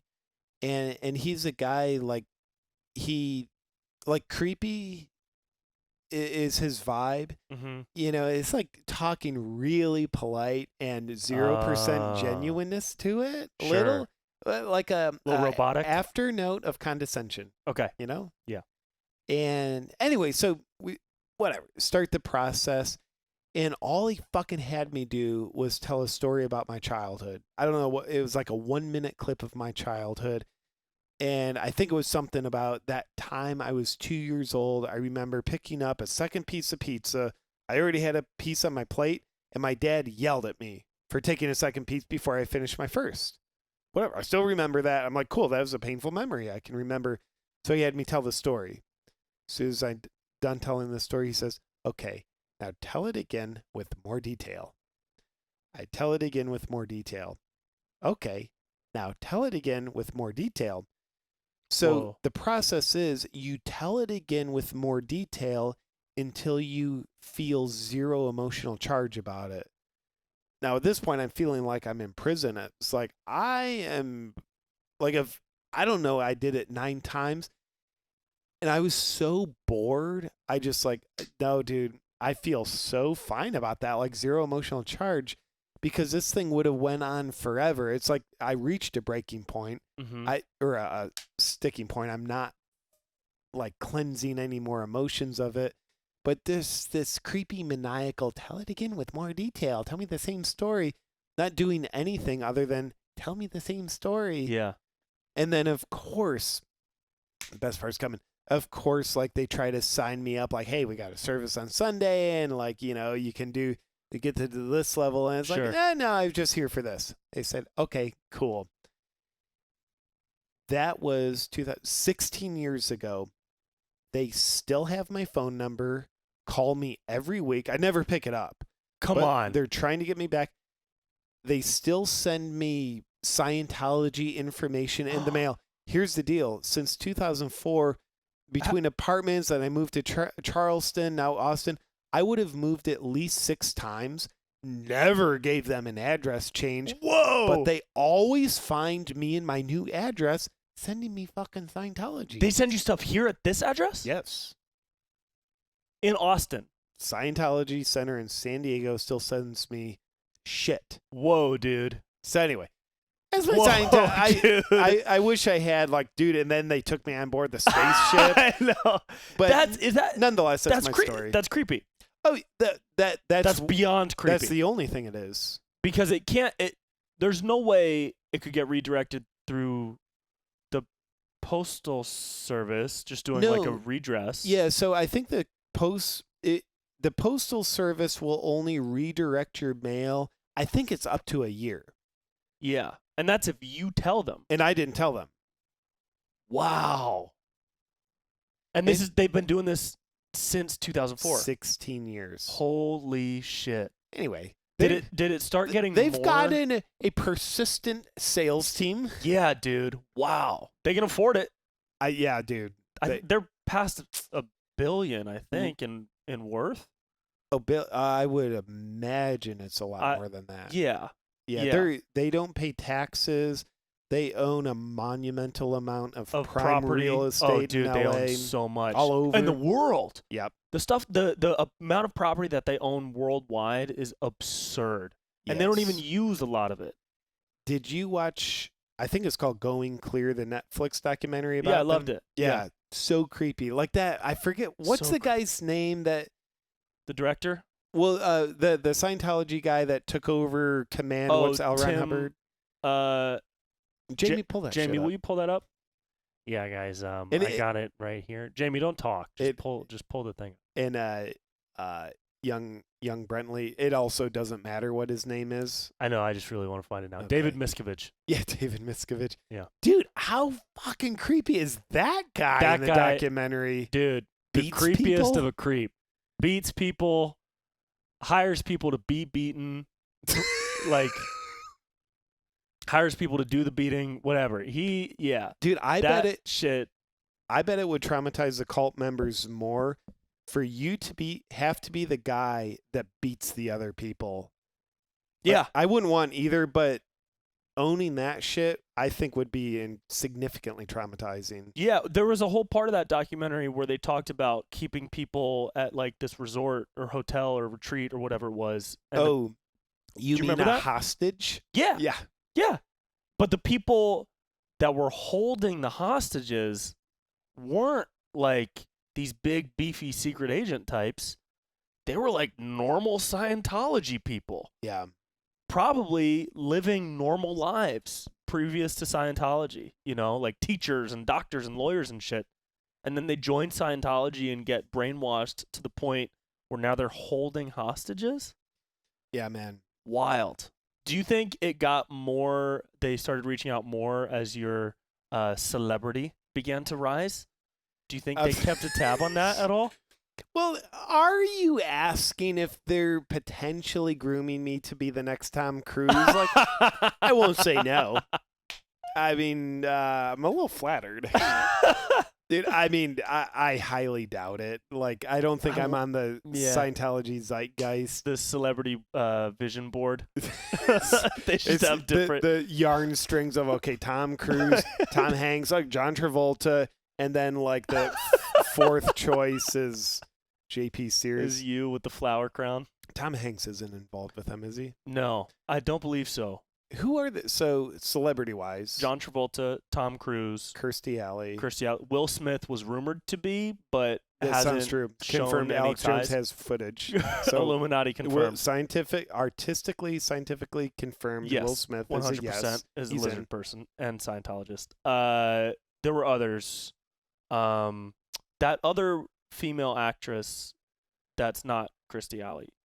Her. Yeah. The other one. There's another one. And then there's some you know who is Michael Pena. Do you know who that is? Michael, the name's familiar. Have you seen End of Watch? The movie End of Watch? No. Him and Jake Gyllenhaal are cops in L.A. Yes. Michael Pena, bro. No kidding. Yep. I was a PA on a commercial once for a Bud Light commercial a couple years ago, back when I had a day job, and he was on the shoot as acting in the Bud Light commercial. Coolest guy, would come and sit with the PAs and talk about like golf and beer and shit. He's like, "You guys fucking like Bud Light?" Like that's what the commercial was for, and he was talking shit. He was a cool guy. And then one of the PAs, after he got up and left, he was like, "Dude, you know that guy's a Scientologist, right?" I was like, "What?" No kidding. Yeah, I looked it up, and I was like, "Yeah, he is." Are Scientologists allowed to drink beer? I know, like Mormons are not. That's and a good question. Mormons aren't Scientologists. I don't know why I'm drawing this. They're the parallel. same exact thing. So they're exactly the same thing. Yeah, So no difference. Scientologists aren't allowed to drink beer, Correct. but they can advertise beer. Right.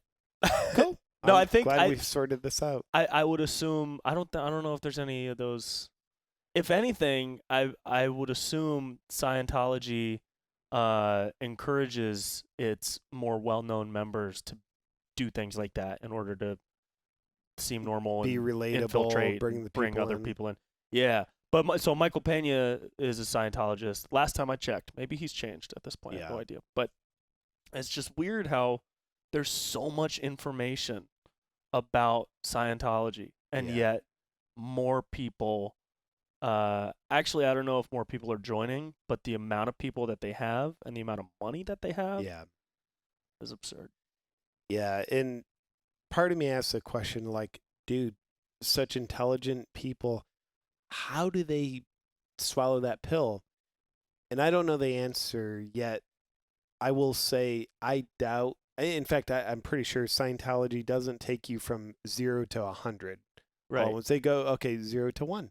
Oh, yeah. Okay, that makes sense. And like 0 to 0.1, they probably take it so slow. Yeah, there was a little backyard fire a friend of mine had a few months ago, and someone was there. We were just like philosophizing, and he said something. I'm like, "Oh, dude, that's pretty deep." He's like, "Yeah, dude, you know what? My old football coach told me that." I'm like, "Oh, cool." And he was a Scientologist.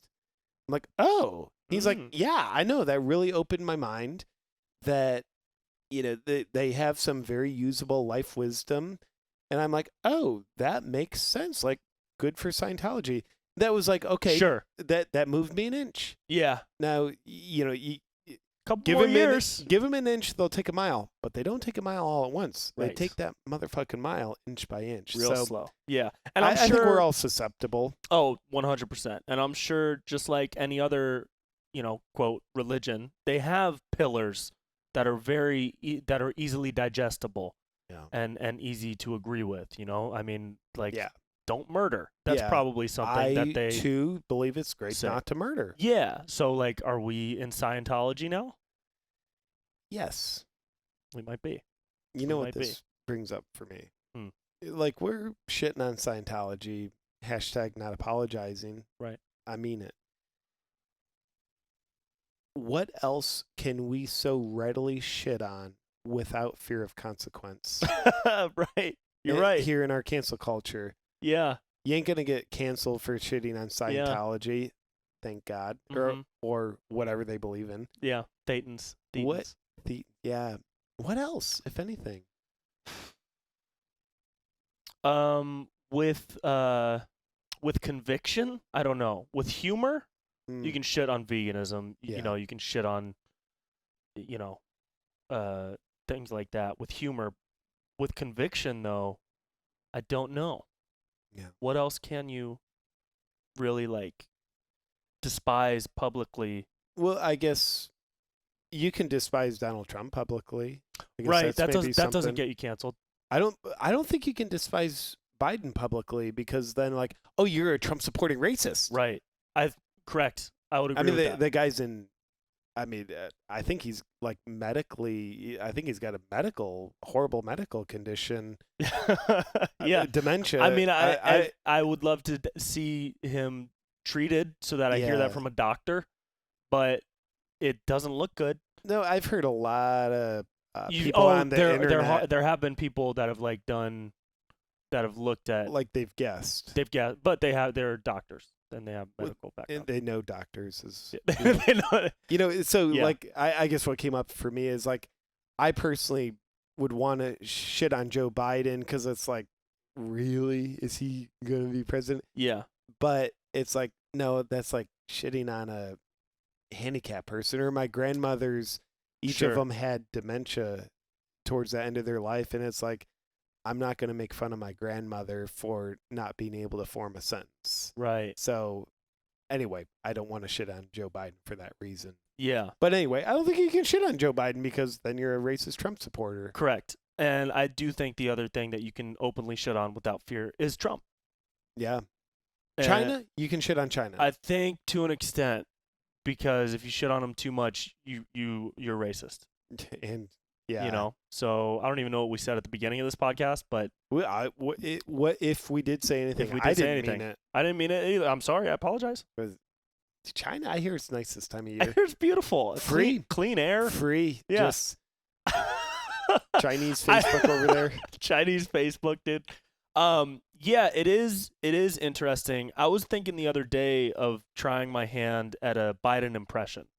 Yes, I encourage you to do that. Yeah, and I was looking up wigs, and I was like fucking around with a voice and a affect to it, and like I would never do a Trump impression because I think it would come off as hokey and forced, and there are already plenty of phenomenal Trump impersonators, even more terrible ones, but I think enough Trump comedy is out there. I don't need to add to that pool. Yeah. I have yet to see a Biden impression, and I've also yet to see like humor directed at Biden. Yeah. And I think that circles us back to what we were talking about before is like with the way people are so divided now, people wonder, are you even allowed to make fun of Biden? Are you allowed to make fun of the Democrats? Are you allowed to make fun of the left?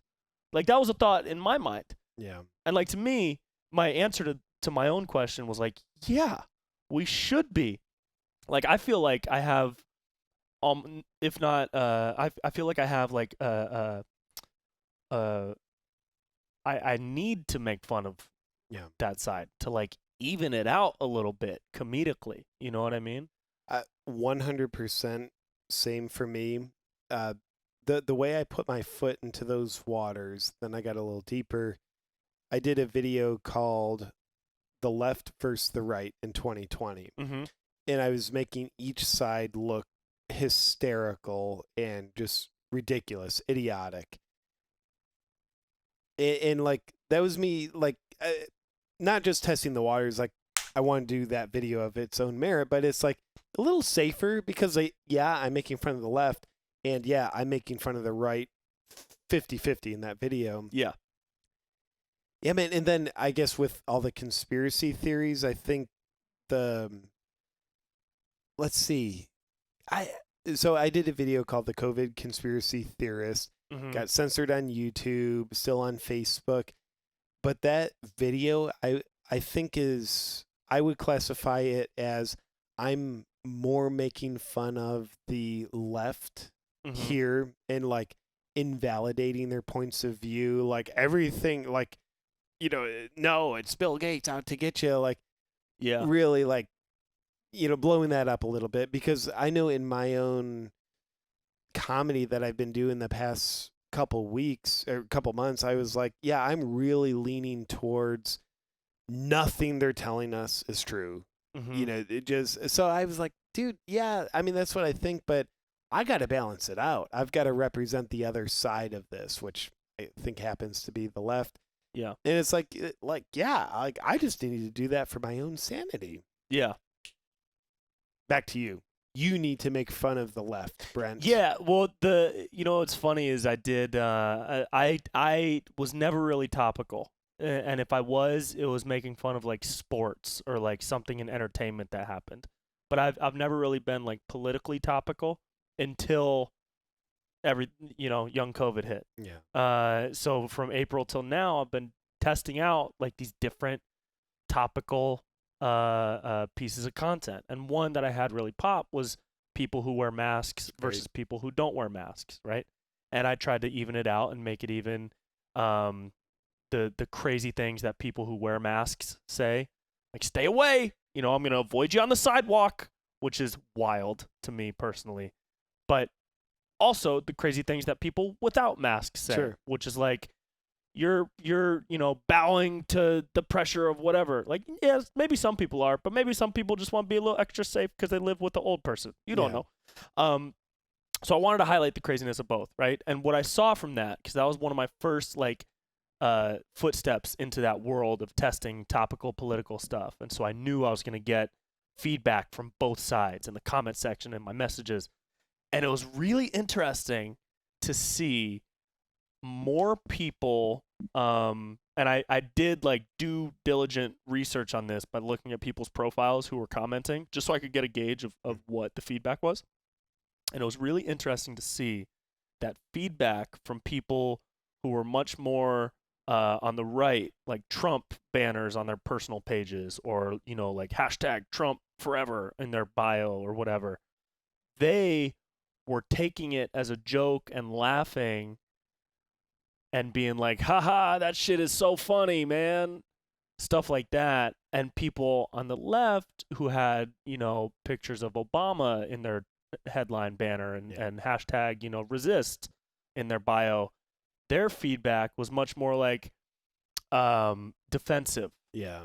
And it was more like, I get that this is a joke, but honestly, da da da da da da da. My grandmother had it, and she fucking died. Or like, honestly, just wear a mask for a couple of months. It's not that big of a deal. Yeah.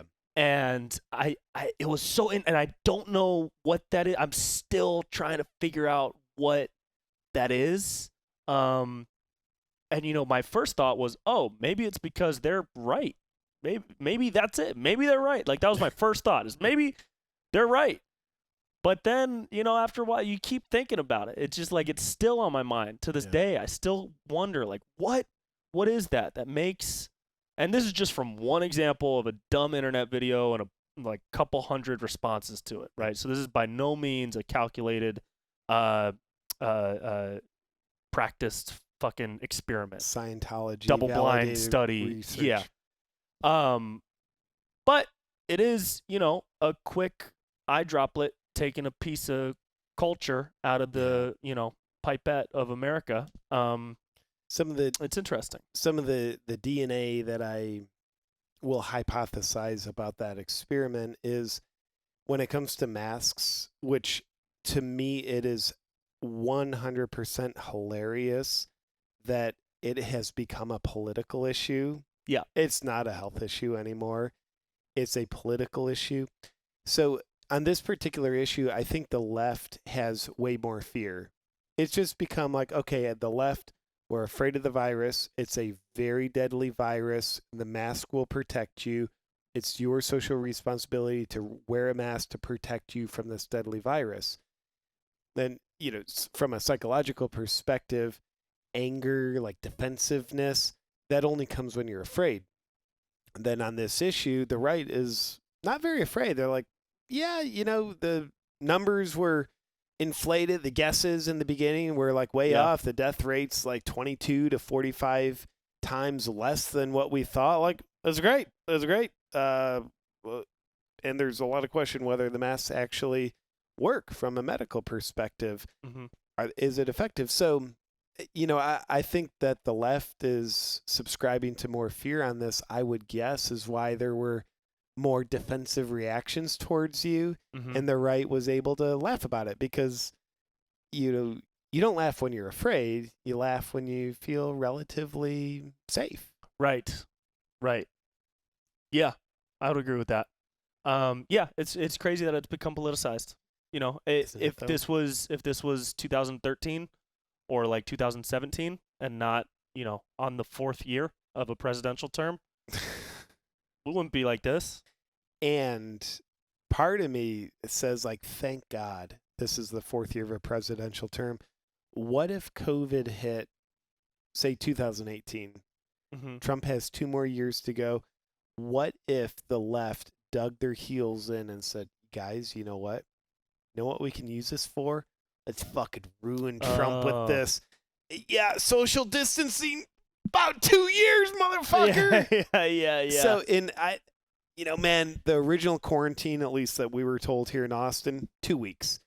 6 months later, here we are. To me, it seems way longer. To me, not a doctor, so I'm an idiot, and here it comes. I think the idea that we can eradicate the disease by avoiding it, I don't know, like I think I've never subscribed to that. I think herd immunity is a thing. I feel bad for anybody that has lost a loved one or will lose a loved one. Dude, I feel terrible about that. And, as soon as you're born, you're at risk of dying. So unfortunately, people die of the flu every year. People are dying of COVID, and thank God the actual numbers are way less than the projections. Mm-hmm. So anyway, like I just don't know that the what we're being told to do is effective. It just seems like it's the left's political ploy to make Trump look ruined. And so as long as this has seemed overdrawn to me, thank God they're doing this a total of 9 months and not 2 years. Sure. Yeah. As violating as this, I personally think this whole fucking thing is a crime against humanity.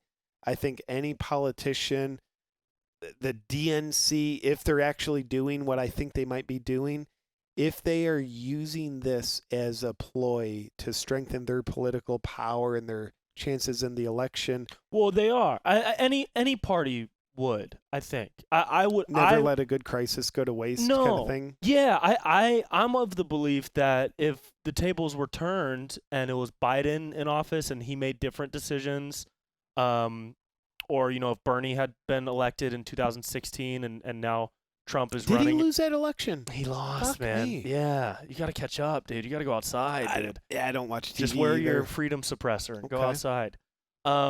If I am personally of the belief that politics are so fucking ugly that if the tables were turned and Hillary had won in 2016, and even if she had made different decisions than Trump and his administration made this year, the Republicans would be using this to their advantage to undermine her.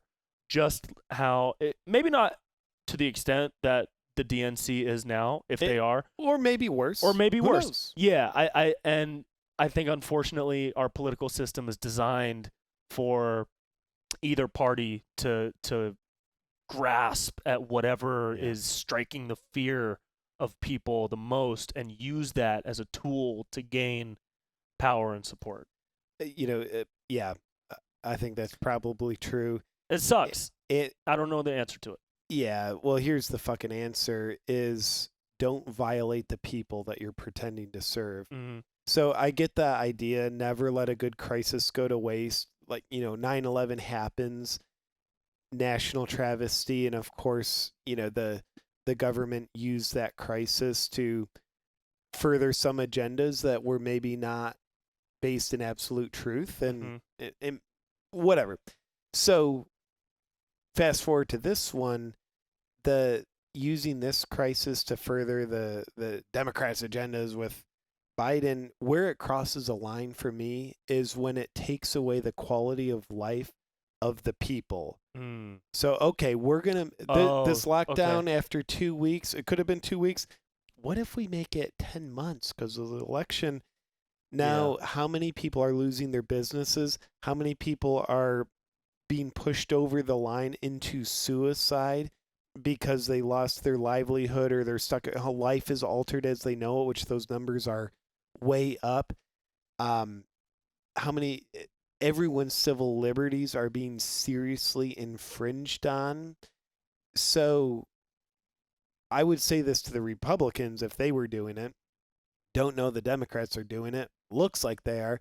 But I would say any politician who is using the corona crisis to further their agenda at the expense of the people, I would say shame on them. Hashtag Greta Thunberg. Mm-hmm. Shame on them. You don't deserve to be in office. You are a shitty human being violating the people that you pretend to serve.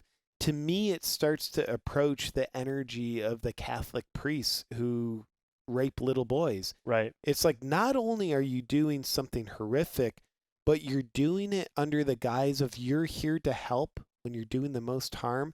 It just makes the same atrocity 10x'd when you're wearing the robe of God or wearing the robe of a servant to the people. Mm-hmm. I'm angry. What is that mindset of needing power and needing to win? What do you think that is?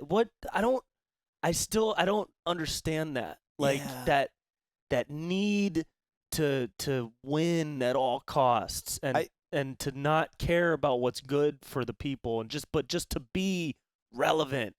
Dude, I think it's unchecked ego. Yeah. And I think an unchecked ego says, I need to do what will make me feel the best without regard to other people. Yeah. You know, I think a checked ego, well, all people are going to have an ego. I think a checked ego would say, what do I want? What's best for the people around me? And have I taken a pledge and an oath to serve these people? A checked ego will check its agenda at the door and say, what do the people need? That's why from an archetypal point of view, a king or a queen wears a crown. And that makes the king or the queen, and I'm talking about like a powerful king or a queen, not a tyrannical one like Genghis Khan or Hitler. Sure. Or any of our politicians. Yeah. So a king or a queen is the biggest servant in the kingdom or the queendom. We think like, no, everybody serves them. No. The king or a queen is the biggest servant. They serve the kingdom. They serve the people of the kingdom. From the archetypal point of view, the crown that they wear reminds them of the purpose that they serve. They're not here to serve their agenda in their own mind, their own ego. The crown symbolizes something from above, greater purpose that they're serving. They're there to serve the people. Then not to mention the court jesters, the purpose of them in the king's court is to help check the king's ego. Right. So the king can stay more, because everybody has an ego, sneaky thing. We all need our egos checked. So the court jester helps check the king's ego so that when it gets out of hand, the king can laugh that away and become more devoted to the people. Where we get into trouble is when we have a tyrannical king or a queen who will kill the court jesters, censor them on YouTube, cancel them on Netflix. Then you start having, or society starts canceling them. Yeah. Now it's a breeding ground for unchecked egos to flourish. Deep. It's possible none of deep that's state true. Stuff. It's deep state stuff. I dude. felt angry. I felt a little Alex Jones Yeah. about that. So what you're saying is we need to give everybody in politics a crown. 100%. Yeah, a crown made of gold. Yes. And then we can dance in and make fun of Alexandria AOC. AOC, which I think that will get you canceled. That will definitely get you canceled. Dude, Yeah. If you make fun of AOC, that will get you canceled. Yeah. Dude, you know, she's our savior. Yeah, that'll get you canceled. If we fast forward 3 years from now, Mm-hmm. so we're post-election, we're post-acute aftermath of the election. Sure, 30,000 people remain in the continental United States. Yeah. Surviving off cougar meat and... And by the way, that's more than some estimates. Yeah. So 3 years from now, we're solid 2 years post-election. Where are we at when you look at your crystal ball? Oh, man. You know... it's so hard to see us in a better place that soon. I love the optimism. You know, I think more in the 5 to 10 year realm, 7 to 10 year realm is where I see really good things So happening. Double click 3 years. Tell me more about what you see. So in 3 years, I'm trying to brush through the smoke that covers Los Angeles and pick through the debris of the fallen cities. You know, in 3 years, I think we're in a lose-lose situation right now. True. Politically, and I think that creates a lose-lose situation morally for a lot of people. I think if Trump wins, there's going to be an insane amount of protests in the streets. If Biden wins, I think if not protests, there's just going to be like unrest and division. And certainly, like we were talking about, we're already, when the election happens, we're not going to know about it on the night of. So that's going to be the beginning of whatever's to come. But in 3 years specifically, I see like not much change, man. Yeah. I don't see much change. I see the pandemic being over, unless we start another one, unless someone decides to eat a bat. COVID-21, or bro. COVID-22, The sequel. Unless somebody slips some more, DNA strands in their pocket coming out of the Wuhan lab, or whatever it was. Maybe it was a bat. I don't know. But in 3 years, I honestly don't see much. I don't see much difference. Yeah. I see major difference in like 5 to 10, 7 to 10. Yeah. That's the range. In 3, maybe we see the start of changes coming from some of the movements that are happening right now, and I think maybe the better parts of those movements make it through. When you talk about police reform, which I think is almost a unanimous yes, as far as the ways of police reform, that those are debated. Yeah. But I think reform the police should be the phrasing, not defund the police. I think reform the police, because defund the police is just a terrible brand. You can't spell defund without fun. That's true. Yeah. We should do a show for that. I think so. And raise money to defund. How much would it cost to defund the police? Yeah. So like I as a blind optimist, I see the good parts of police reform starting to come to light in 3 years. Yeah. I see good change. I see good social change in 3 years. I see cancel culture being ridiculed as a thing of the past in 3 years, and people I like that. who are canceling shit 3 years from now are gonna be the ones that are like, dude, shut the fuck up. It's gonna be like, what's a good metaphor for something like that was happening a couple years ago in the zeitgeist? Great question. Like, if not cancel culture, it was like Ice bucket challenge. Yeah, dude. Cancel culture will be the next ice bucket challenge. Like this annoying trend that happened. Granted, the ice bucket challenge raised a bunch of money for ALS. Cool. So they raised money to cause more ALS? Is that what they were doing? Yep. The goal was to create more ALS for the people. Okay. Yeah. So the buckets were filled with ALS, and they would dump it onto each other. That's awesome. So, but I mean, that had like a lot of good things that happened out of it. But Oh yeah, no question. You can relate cancel culture to like an annoying online trend. Yeah, cancel culture is not raising money for ALS. Absolutely not. I think cancel culture will subside the way Gangnam Style subsided. Yeah. Like I like that point of view. That's awesome. Nobody's dancing like Psy anymore. So I think 3 years from now, we're all going to be sick of people being canceled for like saying something on a podcast. The Boy Who Cried Wolf. I think there's so much wisdom in that. Yeah. It's like, I think there is immense human wisdom in fairy tale stories like that. Mm-hmm. And it's like, yeah, man, we're sick of it. Like, I get it. I get he was cheating on his girlfriend, but we can't call him a rapist. Yeah. And ruin his career. Right. I get he sent a racist tweet 15 years ago. Yeah. Is that a pattern of behavior? No. Yeah. So shut the fuck up. Yeah, and I get he said something homophobic when homophobia was celebrated in our country. Right. I get he did that, right. and so did you. That you weren't digitally recorded, but I get you did too. Yeah. So like, let's get over it, and like, man, we don't hold ourselves to our intelligence level when we were in 3rd grade. So, Brent, if I uncovered your homework assignments and your artwork from when you were in 3rd grade, I don't look at that and be like, bro, look how fucking stupid you are. Look at this dumb drawing you don't of yours. Judge me based on my artistic creativity. Yeah. Or your past, my past, how intelligent you were when you were 9. Yeah. Don't judge you by today's standards. And you were like, dude, girls are gross. Like, I hate all girls. Mm-hmm. Like, awesome. Like, now you think women are great. They're equal to boys. Yeah. Cool. It makes sense that you thought that way when you were less evolved. So we know it's ridiculous to hold people to standards of what they did and what they thought when they were 9 years old.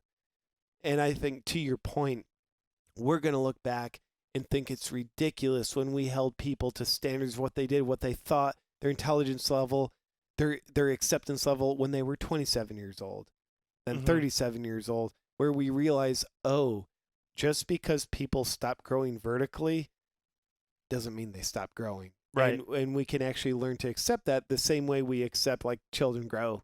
Like, cool. Yeah. Yeah. And you know where else I see us going in 3 years, aside from those things, is like and we talked about it earlier, but the centrist point of view right now, the not buying into the fear and the not like completely buying into the devotion toward Trump and the right, and those seem like two very opposite things, and finding yourself more in the middle, maybe slanted one way, maybe slanted the other. The left and the right are the loudest voices in this country. And I think if you look at it like a scale, right, and you see all these beads going to the left and going to the right and going to the left and going to the right, I think eventually a majority of them are going to end up somewhere in the middle. I don't think we're there right now. I think a majority of them are on the left and right, but I think the middle is like slowly getting a couple coming toward it. Like me. 6 months ago, I was like left, like not like, shaving my head and running through the streets naked, calling for world peace. But I was like so anti-Trump that I wouldn't even listen to anybody who told me the good things that he did. Yeah. And now I'm like not going to vote for Trump, but I recognize a lot of stuff that he's done that I agree with. I just disagree with what he's done more than I agree with, and just like his overall demeanor. But I have my own reasons for that, and I don't I'm not in a position anymore of trying to change people's views of him. I don't care. You like Trump? You like Trump? Cool. We can still be friends. I don't care. Yeah. I don't care anymore. And I get all the good stuff that he's done, and I agree with a lot of stuff that he's done recently. But I'm like left leaning, but more in the middle. And I think more people are going to move toward that middle, so that 7 to 10 years from now, I think it might be the majority. And I think you see a lot of people in media that are kind of leading that charge. Like, obviously Rogan. And guys, if you're still playing along at home, that's drink 4 for the 19th mention of Joe Rogan on this week's show. But does that make sense? Like, it does. I think more people are going to start realizing the insanity of choosing a side, and they're going to start thinking for themselves. And I think those people are the minority now, but it's going to end up being that they are the majority. And sure, they might still vote left or vote right, but they're going to be thinking for themselves, and they're going to be making a conscious decision, not based on fear and not based on media byproducts and shit like that. Yeah. There, old Buddhist philosophy, explore the extremes so you can then find the balance in between. And, I think the extremes have their time and place as long as you don't get stuck there. And, and I'm optimistic enough. Like, I believe the same. I think more people will find themselves in the middle, and that's to me, the middle's not a place of indifference. Like, if you're indifferent, you ain't even on the scale. You're not even on the scale. Yeah. But the middle is cool. When the left says something or has a policy, proposal, whatever, that makes sense to me and my unique mind that I hold with the sovereignty of myself, cool. I'll acknowledge, like, I like what they said. Yes. When the right says something, we like it, we'll acknowledge I like what they said. Right. Sometimes we'll be like, well, I don't agree with either. Here's my other point of view. So, man, yeah, I think so many more people are doing that. There's a quote I love by Walt Whitman. He says, wherever many think alike, no one thinks very much. I think on the far left and the far right, many think alike. No one thinks very much. It's more of like, man, I firmly believe if whatever side you're on, say you're on the far right, if you don't agree with anything the left says, you ain't thinking. Right. And vice versa. you know, if you can use the miracle of your own mind, like you will never unanimously agree with any one person or one organization all the time. Right. I have never met another human being, religion, philosophy, book, never experienced one other thing in this life that I agree with 100% of the time. If I experience that, I would guess I'm only agreeing with them because I have no idea what I think in the first place. Yeah. Yeah. I don't know. Yeah. Committing 100% to one. Is that Brainwashing. What is theistic? Is that God? Is that believing in God? Monotheistic? Because theism is the belief in that's religion based. It definitely might be. Yeah, monotheistic, I think it means one God. I think that's one God. But I what think is so. is there a word for ideology? Scientology. Scientology. That's it. Yep. Believing in one Scientology is just not the way to United go. under a different God. United under Thetans. Yeah. Yeah, whatever that word is, believing in one rigid ideology with no room And for anything else to enter. And I've spoken to people on both sides of that coin. I've spoken to close friends who refuse to hear anything good that Trump has done because they refuse to acknowledge anything good because acknowledging something good would shatter their foundation, Yeah. right? And on the flip side of that, I have people in my life that refuse to acknowledge the left and how the left actually, people on the left want good things for the world and how some elements of being progressive are good. And they no, fuck that. All elements of being progressive are bad and we shouldn't be taking any of them, and that's, the next route to socialism or whatever. And I've had like really in-depth conversations on both sides of that coin, and it's wild that people can exist in these it's like living in a false reality. Yeah. My buddy described it to me. He's an African American friend of mine. I don't know if I can say That's black. uninclusive That's of people who uninclusive. are not friends of yours. Right. To suggest that he's even a friend. I don't like that. That's unfriendly. Cancel. I'm canceled. He suggested, he posited, which I agree with, and I agree with this theory that he said, because we were talking about the Black Lives Matter movement and how systemic racism is like it's a provable thing. Yeah. Through elements of the jail system over time. And I have somebody that I know in my life who thinks that systemic racism evaporated the day Jim Crow was abolished. Yeah. Right? And to me, that's like so unbelievably foolish to think that just because a law was done away with, an entire ideology just evaporated from human consciousness. It's not how it works. And so this friend of mine, Chinadu Yunaka, super funny comedian, he said, no, those people are choosing to live in a false reality because it's easier to live within a narrative that doesn't allow for pain and suffering than it is to acknowledge the pain and suffering of others, because that would make you feel uncomfortable. Yes. And I think this same phenomenon can happen where I've heard many cases, and it's written about in books, where a child will actually tell their parents, like, hey, Uncle John touched me. Now he wouldn't do that. And then that abuse is never dealt with until 47 years later in therapy. Dude. And then part of the trauma is mom and dad just swept it under the rug, because for the parents in this case, analogous to the person who says, like, yeah, systemic racism ain't there anymore. For the parents, it's easier and more comfortable to pretend the problem, the pain, isn't there. Doesn't exist. That's what happened with the case of the U.S. gymnastics trainer guy. Yeah. When he was literally abusing girls, and the parents were in the next room, and they would tell their parents about it, and the parents, some of them, not all of them, but it's so disturbing to even think about. But their parents reported him. Right.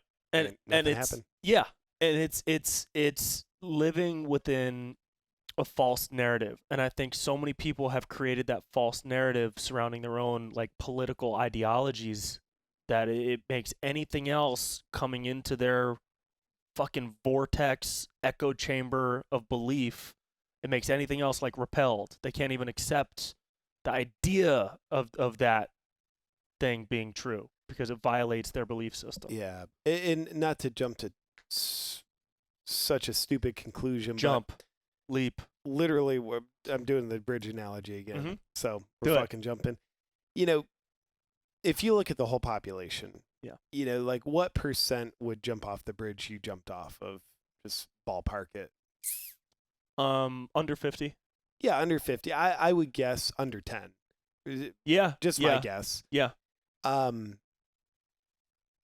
You know, you had the courage to go into an uncomfortable realm. People who would jump off a bridge or do a firewalk at Tony Robbins, Mhm. they have the courage to go into an uncomfortable realm. Many don't. You know, most don't. They all have the potential, and hopefully they reach it. But a lot of people just don't have the courage to go into an uncomfortable realm. So most people might be standing above the creek of their systemic racism. They choose not to jump because it's way more comfortable. But those who have the courage to jump are the ones who will, you know, they can go into the uncomfortable realms. The uncomfortable realms ain't going to be solved by ignoring them. We're going Right. to jump in. Right. And dude, it's way more convenient not to, Yeah. but it's way more transformative. Yeah. Once you're Jump in, the in. water's nice, baby. It's the Jump water. in. The water's made out of truth. It's truth water. Yeah. We're swimming in truth water, dude. It might be cold truth water. It's refreshing. But the truth always feels better in the end than swimming in the hallucination of falseness. Yeah, that's true. You got to put that on your next book. I already forgot what I said. It's recorded. Okay. We'll make sure. Oh, you're Yeah. recording this? I'm recording this You whole told thing. me it was just going to be you and I I talking. know. It's just a funny headphone thing, but it turns out this is a microphone. Okay. Yeah. Okay. Yeah. Okay. Is fair that cool? enough. Are you okay to keep going? Fair enough. I feel like I'm on the outside of my house, knowing this recording will be on the outside of my house. So it threatens my identity as an agoraphobic. That might just be the mushrooms talking. Here's the deal. I leave my house. Uh-huh. I want you to follow me on this. Okay. I leave my house. I go outside my house all the time. Yeah. But I identify as agoraphobic because I find home is where the heart is. I identify as an agoraphobic.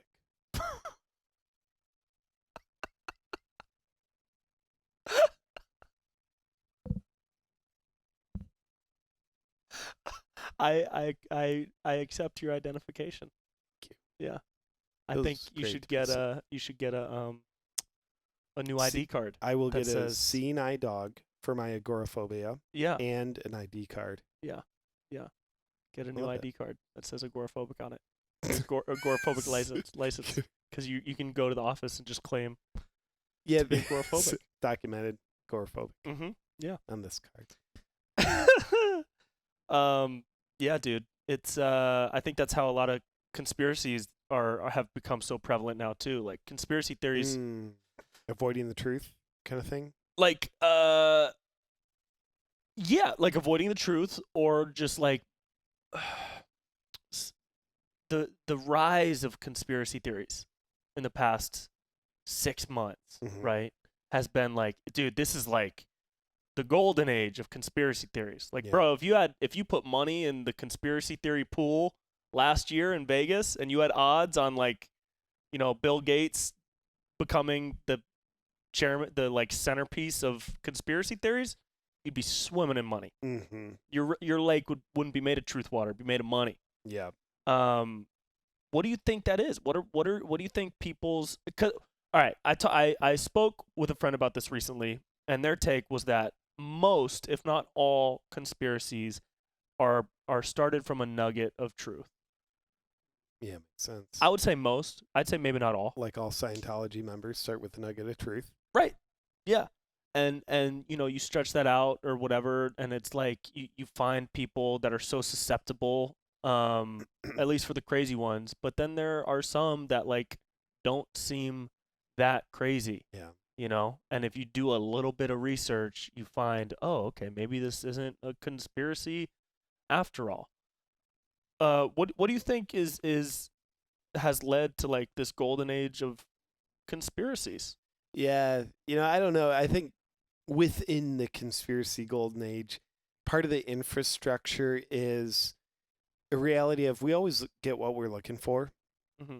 So if you're searching for something, you're going to find it because something exists called, causation versus correlation. So you can connect the dots on anything.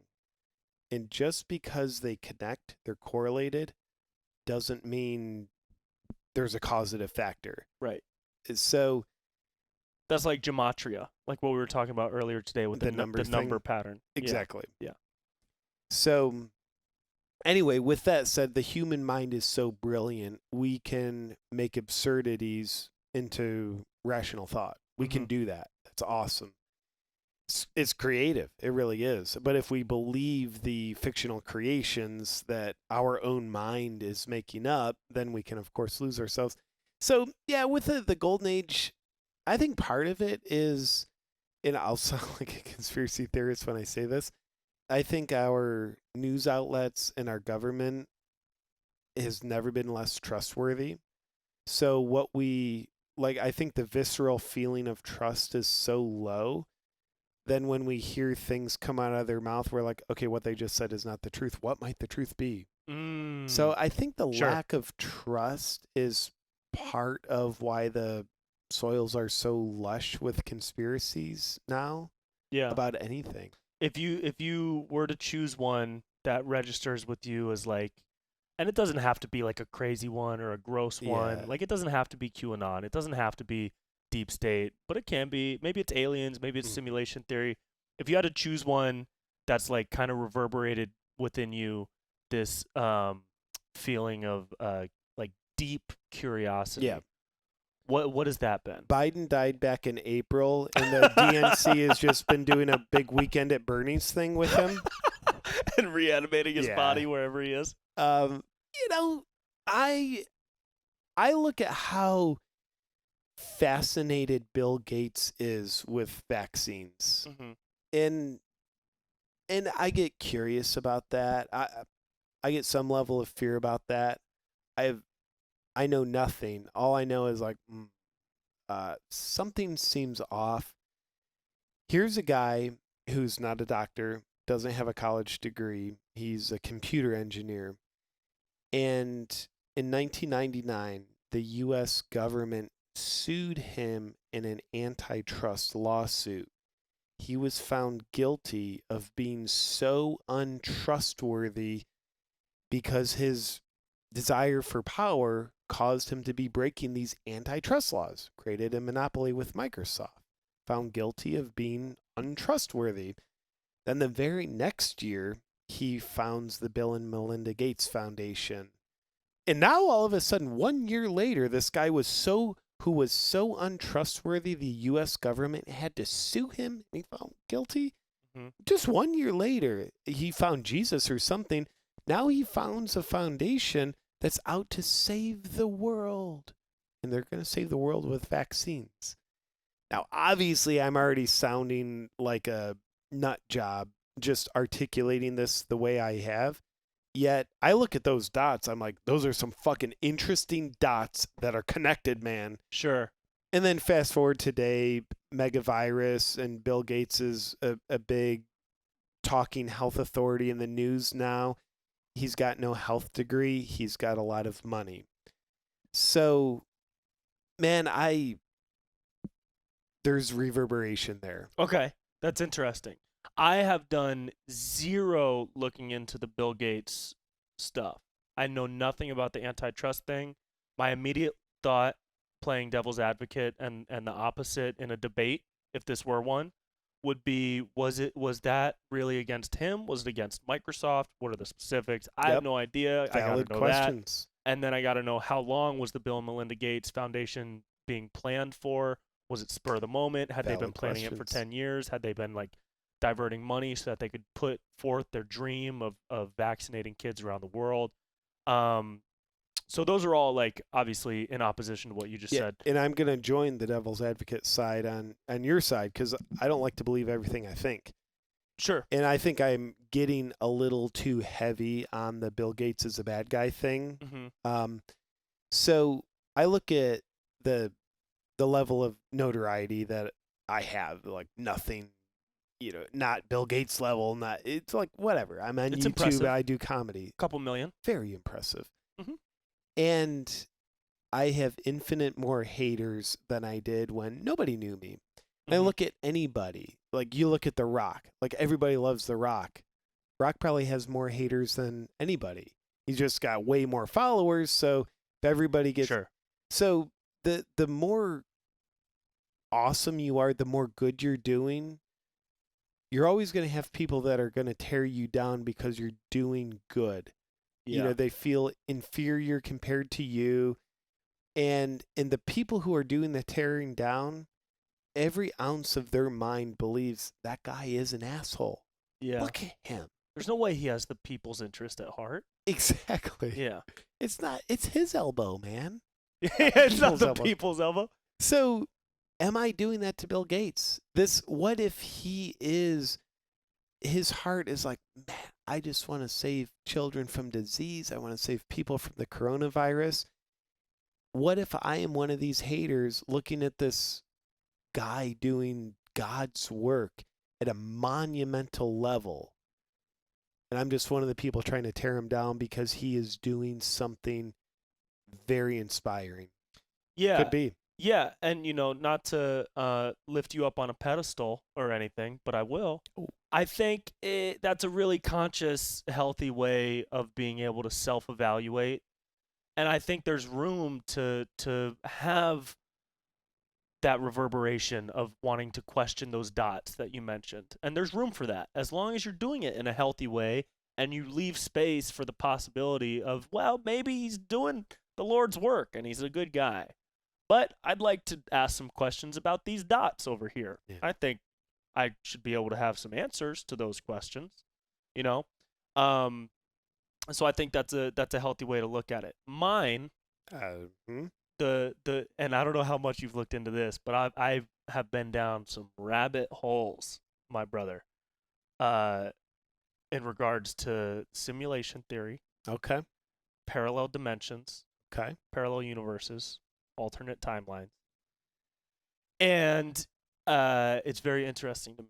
What strikes you as the most, like, that could be true? Like, Well, I think it's and I still once you get to a certain point, you start to have a need for understanding of like quantum mechanics yeah. and quantum theory and that type of thing, which I'm not quite there yet. But I've had some really cool conversations with people. I've watched some really cool YouTube videos Whoa. that break it down with fun cartoons.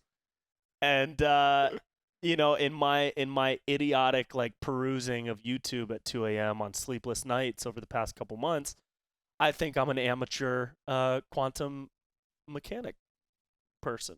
And the thing that really piques my interest about all that is how the probability that we are living in one timeline, in one universe that exists, that probability is so infinitely small. Mm-hmm. And the probability of us being like one atom in this gigantic body of universes and material and timelines and alternate dimensions where the laws of space and time and reality are so different from ours, the probability of that is so exponentially high that it makes my head hurt because I can't wrap my mind around it. Yeah. And I think that's really cool. And I just wonder, I listen to some of the guys. I mean, again, guys, if you're still playing along at home, that's going to be a drink 12 for the 42nd mention of Joe Rogan on this episode. But some of the guys that have been on his podcast, like the guy that works at Caltech and the MIT guys and those guys, they break it down and they talk about how, yeah, it's extremely likely that the multiverse theory is real. Yeah. You know, I don't know if you've looked into this at all, or if you have any interest in this, but it's like blown my mind recently. You've gone deeper than I, and I've got something to say. Yet, first, if we were in a simulation, find out that's true. Yeah. What or who is on the other side controlling the simulation? I think it's a different version of us. Okay. I think it's us. Are they super far in the future? Okay. So more consciously evolved, would we say that? Yeah, I think it would either be us incredibly far in the future doing either studies or like, you know, because think of what do we make simulations for now, right?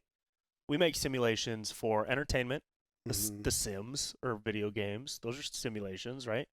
Or we make simulations for scientific study.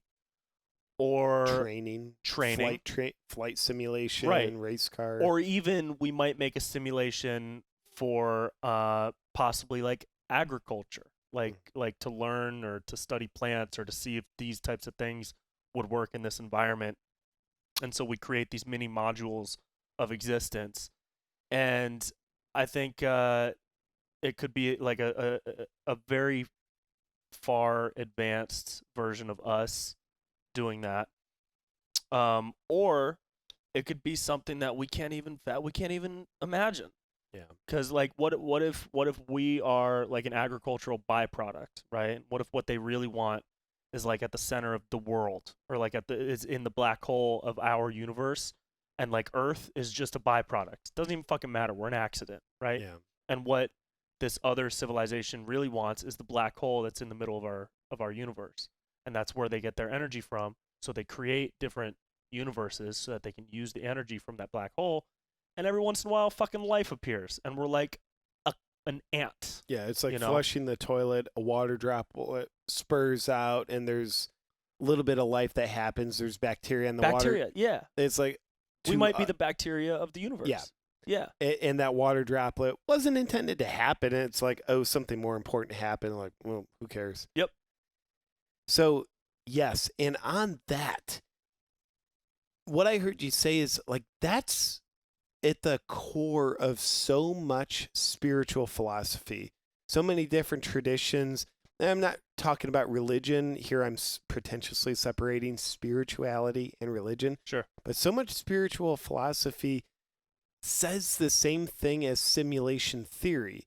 It's just when you hear like a Silicon Valley fucking talk about it, they're talking about it in the context and suggesting a context that would have to do with electronics.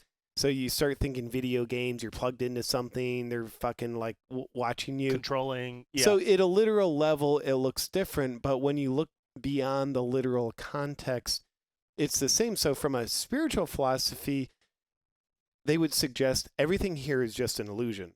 Like relativity, time, space, motion, all illusions of your imagination. And what's really happening is there's an absolute higher consciousness. In this case, maybe the smarter versions of ourselves deep into the future. But spiritual philosophy would say there's an absolute higher consciousness projecting itself into this experience, because in the absolute higher consciousness, it can know itself, but it can't experience itself because there's no relativity there. So it's just like if you were in a room never touching anything other than yourself, you could know it, but you can't experience it. Right. So from a spiritual perspective, life is a simulation, and that doesn't make it any less sacred. It means it's more sacred because it's finite. We have this gift of forgetfulness. We forget where we came from. Whoever is simulating us, higher consciousness, God, higher self, we forget about that so that this can seem very real. That is a gift. And the more we remember that we agreed to forget, the more this forgetful experience starts to feel like a blessing, not a curse. We start to take it less seriously. We learn to laugh. We learn to enjoy. We have a sense of purpose, and like, hey, there's other people down here who forgot, and we want to help wake them up because the higher consciousness flows through us a little bit more. Thank God we're in this simulation, and one day we're going to wake up, we'll call it certain death, we're going to die, but when we wake up, we realize, oh, we leave the simulation and we're born into a greater life that we've always been in this whole time. That's like the spiritual philosophy, which I just listened to that. I'm like, that sounds like simulation theory. So it's like, yeah, I totally agree. We're in simulation. It's just I would use spiritual words to describe it, not video game Silicon Valley jargon. Sure. Do you vibe with that idea that upon death you enter this other realm of energy or consciousness that continues on above us? Yeah, like above us, you know. I can't speak with certainty. My opinion. What worked feels... with plant medicine, so I'll play that fucking card obnoxiously. Sure. Yeah. You know, I think we wake up to a realm we've been in this whole time, and it's us being in a more expansive realm doesn't mean we're not here. I think we're there simultaneously. So, you know, if you just think like, my foot fell asleep, like I sat on it too much, like, yeah, your foot's asleep and other parts of you are way fucking awake. Right. So our awareness just leaves our sleepy, tingling foot, and now it's like in the more awakeful realms, if you will, that we've always been in, and that everybody's always in. It's just a matter of where's their awakefulness. Yeah. Is it in the sleeping foot, or is it in the live beating heart? Right. Interesting. I don't know. Yeah, who knows? We have the rest of that bag, bro. We're gonna solve this problem. When you really think about the prospect of death and how finite life is, that's scary. It's terrifying. You felt that before. A lot of people feel that. Yeah. And the immediate response is to like, oh, I don't want to think about that. I don't want to talk about that. Yeah. You know? But I think accepting it, for me at least, like, and I still get that sensation sometimes. You know, you feel it in your chest, that like it's like a white hot, like you know, sensation that happens when something really scary happens. You know, but I think accepting it makes, like you just said, it just makes life more meaningful. Once you know that there's an end. Yeah. You know that there's an end, and it makes everything that's happening now just have so much more purpose once you've accepted that. And I think that's part of like getting over the fear. 100%. You know, sex is special because we're not having it all the time. Life is special because there's never been a person who walked the planet who didn't have their life end eventually. You know, anything scarce is valuable. That's why gold's way more valuable than limestone. It's more scarce. And life is, I think, one of the most scarce things we ever do. Therefore, it's the most valuable thing we ever do. I had an ayahuasca experience about 1.5 years ago in Costa Rica. And in it, I had some other ones, but this one was by far the deepest. So in it, I got to a place where I had no awareness of me. Like, there was no like, oh, I'm here on ayahuasca. It's fucking gone. And my experience was that I went, my awareness went to where your awareness goes to when you die. I don't know that that's true. A lot of people suggest that, you know, I question it. Yet, writing that thought for a second, though, my awareness was where we go after we die, which, you know, there's zero sense of self. You don't remember you in this life. You're in this cosmic sense of oneness. It's a beautiful, beautiful experience.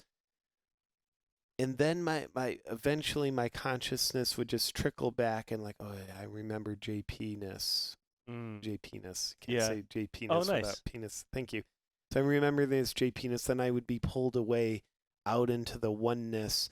Then I'd come back. And then when I would regain a little function of my mind, I believed with every ounce of my being, oh, I'm dying. Like I'm like drifting off, and then like, you know, like I'm on, I'm dying. Like I'm almost gone. My consciousness just sucked back into this earth vehicle one last time, and now I'm aware of my dying. I looked around this dark ayahuasca ceremony in this temple. There's candles going. Everybody's dressed in white. I didn't know I was in an ayahuasca ceremony. I looked around and it's like, this is my end of life ceremony. Everybody's here celebrating my life. And my wife had my head on her lap. And she was very experienced with ayahuasca. Mm-hmm. She had a lighter dose because she wanted to be there supporting me. And I looked up at Amber and I said, I'm dying. I'm dying. And then like my consciousness would go off for what felt like 1,000 years. And I'd come back and like, oh yeah, I'm dying. And what I experienced was not a fear of where I'm going. Like where I'm going, not a problem when I die. Mm-hmm. It's beautiful. It's beautiful. My fear is what I'm leaving behind. And anyway, roll the ceremony forward. I just kept repeating, I'm dying. And my wife eventually said something that it sent me on a cosmic fucking freight train forward. She said, you're not dying. You're just being reborn. That was the moment I realized I get to keep this life. I get to stay with my wife. Like I knew I was leaving her behind. Then I experienced the memory of her and I, but from a future life perspective, remembering this as a past life. But no, I get to be here in this memory that's still going on in the present with my wife. I don't have to leave her quite yet. Yeah. Holy shit, I came back with such a reverence for life. I get to keep this as a special gift. Dude, I make funny shit for a living. That's what I get to do in this. I get to stay doing this for a little while longer. And like the pain that like fucking pay taxes, like, all right, like it's fine. It really is. That was 1.5 years ago. That reverence for life, the sacredness, the appreciation of it hasn't evaporated even an ounce. And I would say, like, I will celebrate. I have a fear of death. In fact, I now fear death more than before ayahuasca. And again, it's not because I'm afraid of the mystery and the unknown of when I die. No, I think you're born into a greater existence. My fear is, I have to leave all this behind. To leave this. Yeah. Yeah, and I think I would hypothesize the more we do our work and live our life mission, the more that fear of leaving this behind starts to evaporate. Mm-hmm. So I just imagine 89-year-old JP. He can be more in a like it would actually be okay if I go because work here is pretty much done. Yeah. 39-year-old JP, like, don't take me away yet. My work here isn't done. There's more I have to do. Not only work and purpose, but fucking fun. Like, fucking and like play and friends and connecting. Yeah. Anyway, so my reverence for life has just escalated because of that ayahuasca experience. And the fact that death is a reality, or at least the illusion of death, but leaving this experience, that is an absolute reality. The fact that we know that's just a few footsteps away, the fact that we don't even know how many footsteps it's away, that's what makes this so precious. Yeah. That's beautiful, man. Yeah. Thank you, brother. Yeah. That's really cool. What an experience to have. Yeah. Damn. That's really cool, man. Yeah. Not knowing how many footsteps away that is. I mean, that's what, personally, it's what gets me out of bed, in the morning is not knowing. But wow, that is, that's an incredible experience to have, dude. Yeah, man. And I think we hate spoiler alerts. Like, Mhm. we're willing to, like, beat people in the street if they tell us how a movie ends. And of course, the biggest spoiler would be if someone tells us what, when, and how we Yeah. go. Yeah. I think it's the mystery of life is so important. There's a great quote I love. I don't know who the hell said it, but it says the purpose of life, life isn't a question to be answered. It's not a problem to be solved. It's a mystery to be experienced. Yeah. The mystery, I think, is what our human minds and egos hate the most because we're afraid of mystery. We don't know what's in there. Yeah. It's not familiar. We haven't been there before. Yeah, it's written into our DNA to seek an answer to the Yes. problem. It's written into our biological DNA to figure it out, to figure shit out, because that makes us safe and makes us Yes. able to reproduce, you know what I mean, and continue the life cycle. Yeah, but when we're out of that self-preservation mentality and we get into the self-realization mentality, mystery is no longer a threat. Mystery is what we seek. Mystery is actually what saves us from the lower self. So when we go into the mystery, we realize that's what makes life juicy and makes life worth living. It's what makes it interesting because we don't experience the same thing over and over and again expecting a different result. We're experiencing newness. So part of the mystery of life has to be we don't know how the movie of our life ends. Because if we knew when it ended, you could wake up in the morning and be like, you know what? I know I'm living to 105.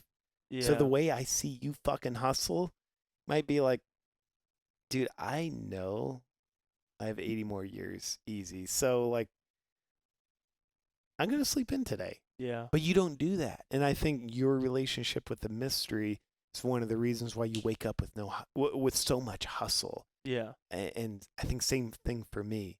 I think that's why, like in our relationships, humans in general, why our relationships are so important. And we don't necessarily treat them with the importance we deserve. We start to take people for granted.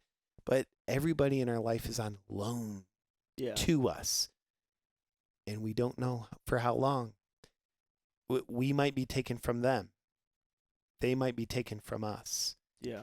So those relationships it's like a sacred microcosm of our life.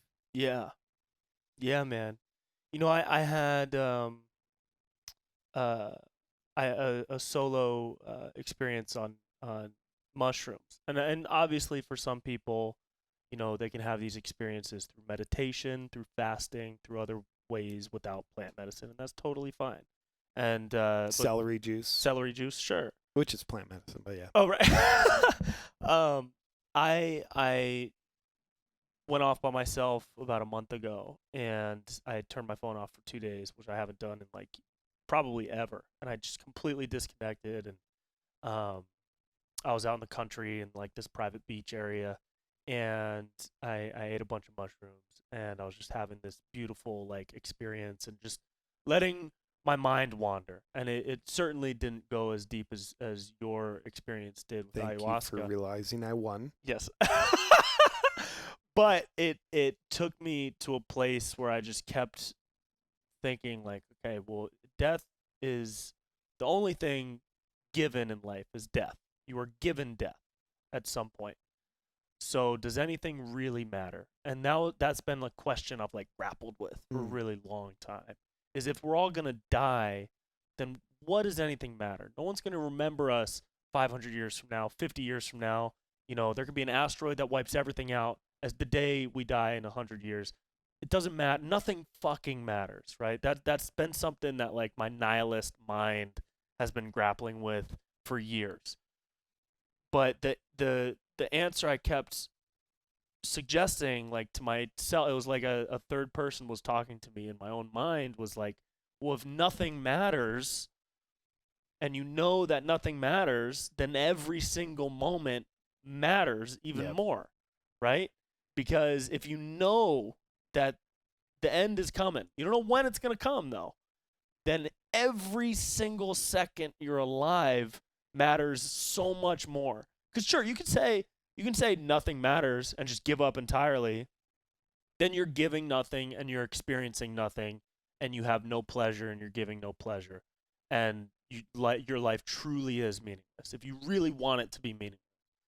But it's entirely up to you to make it meaningless or meaningful.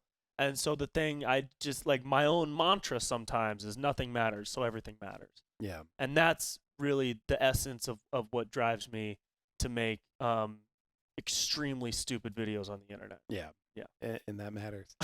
Yeah, I like that. Like, dude, us as an individual who craves significance and relevancy. Yeah. Dude, yeah, once you're dead, within a month, you will barely be thought of. The only people who will think of you were the people that were close to you. And then within a couple decades, they're all dead. Yep. Then couple more, 5 more decades, then your you start to get grandchildren are mentioned dead. once a year at the holidays, and then Yeah. So within 50 years, you're forgotten about. Yeah. Like, not being mean, but just like you're pretty much forgotten about. Yeah. And that means you're more scarce. Like, Right. you're more scarce. Like, if Brent and JP were so significant, they're going to be talked about for centuries, then it'd be like, awesome. Like, I'm not very scarce. Like, I'm all over the place. Like, now we're not gold anymore. right. But the fact, like, yeah, this sense of self will be forgotten about. So that makes this matter even more. And I would almost say, like, in the 50 years from now, 500 years from now, who we were 100% won't matter, but what we did will matter. And what I mean by what we did will matter is what we contributed will matter. You know, the pebble that's dropped in the stone, or the pebble that's dropped in the lake, you know, that pebble is long since forgotten by the time the ripples are, you know, halfway across the still lake. But that ripple effect, that matters. It's moving, that energy that this pebble named Brent, who he fucking died 80 years ago, Mm-hmm. dude, he set in motion this energy. He shared a perspective that made someone wake up, and then that they shared it, helped someone else wake up. So what we contribute to what's greater than us, I think that matters and will continue to matter. You can't trace your relevancy back, but like, that doesn't matter. So thank God you can't do that. But what you contribute absolutely matters. It can't be destroyed. You just will eventually stop being able to track I did that. That's because of me. Right. Because the pebble gets too far down and the waves get too far away. And of course, there's 8 billion pebbles in this world. It's beautiful. So 8 billion pebbles, like, okay, who caused what wave? Once it gets far enough away from your individual pebble entry into the lake, you can't lose track, or you can't keep track. And you don't need to keep track unless you're like Donald Trump, like, I'm the greatest. Like, all these waves are me, man. Yeah, yeah. So, man, what we do matters. What we contribute matters. By the way, like, I don't think we contribute unless we're on purpose. Like the fucking Netflix and hey, where's my comfort zone? Let me stay in that. Yeah, there's no contribution. But jump off the fucking bridge in your life. Jump off the bridge. Then you're contributing. You made a fucking splash in the creek. You rippled out magnificently. Yep. Land the metaphor just like a fucking champ, JP. Send your ripples. Yes. Send your fucking ripples. Yeah. Fuck yeah. Feel like what we just said mattered. I feel like what we just said mattered because we said it. How long will this recording last, just so I know how long we'll have relevance? 48 hours.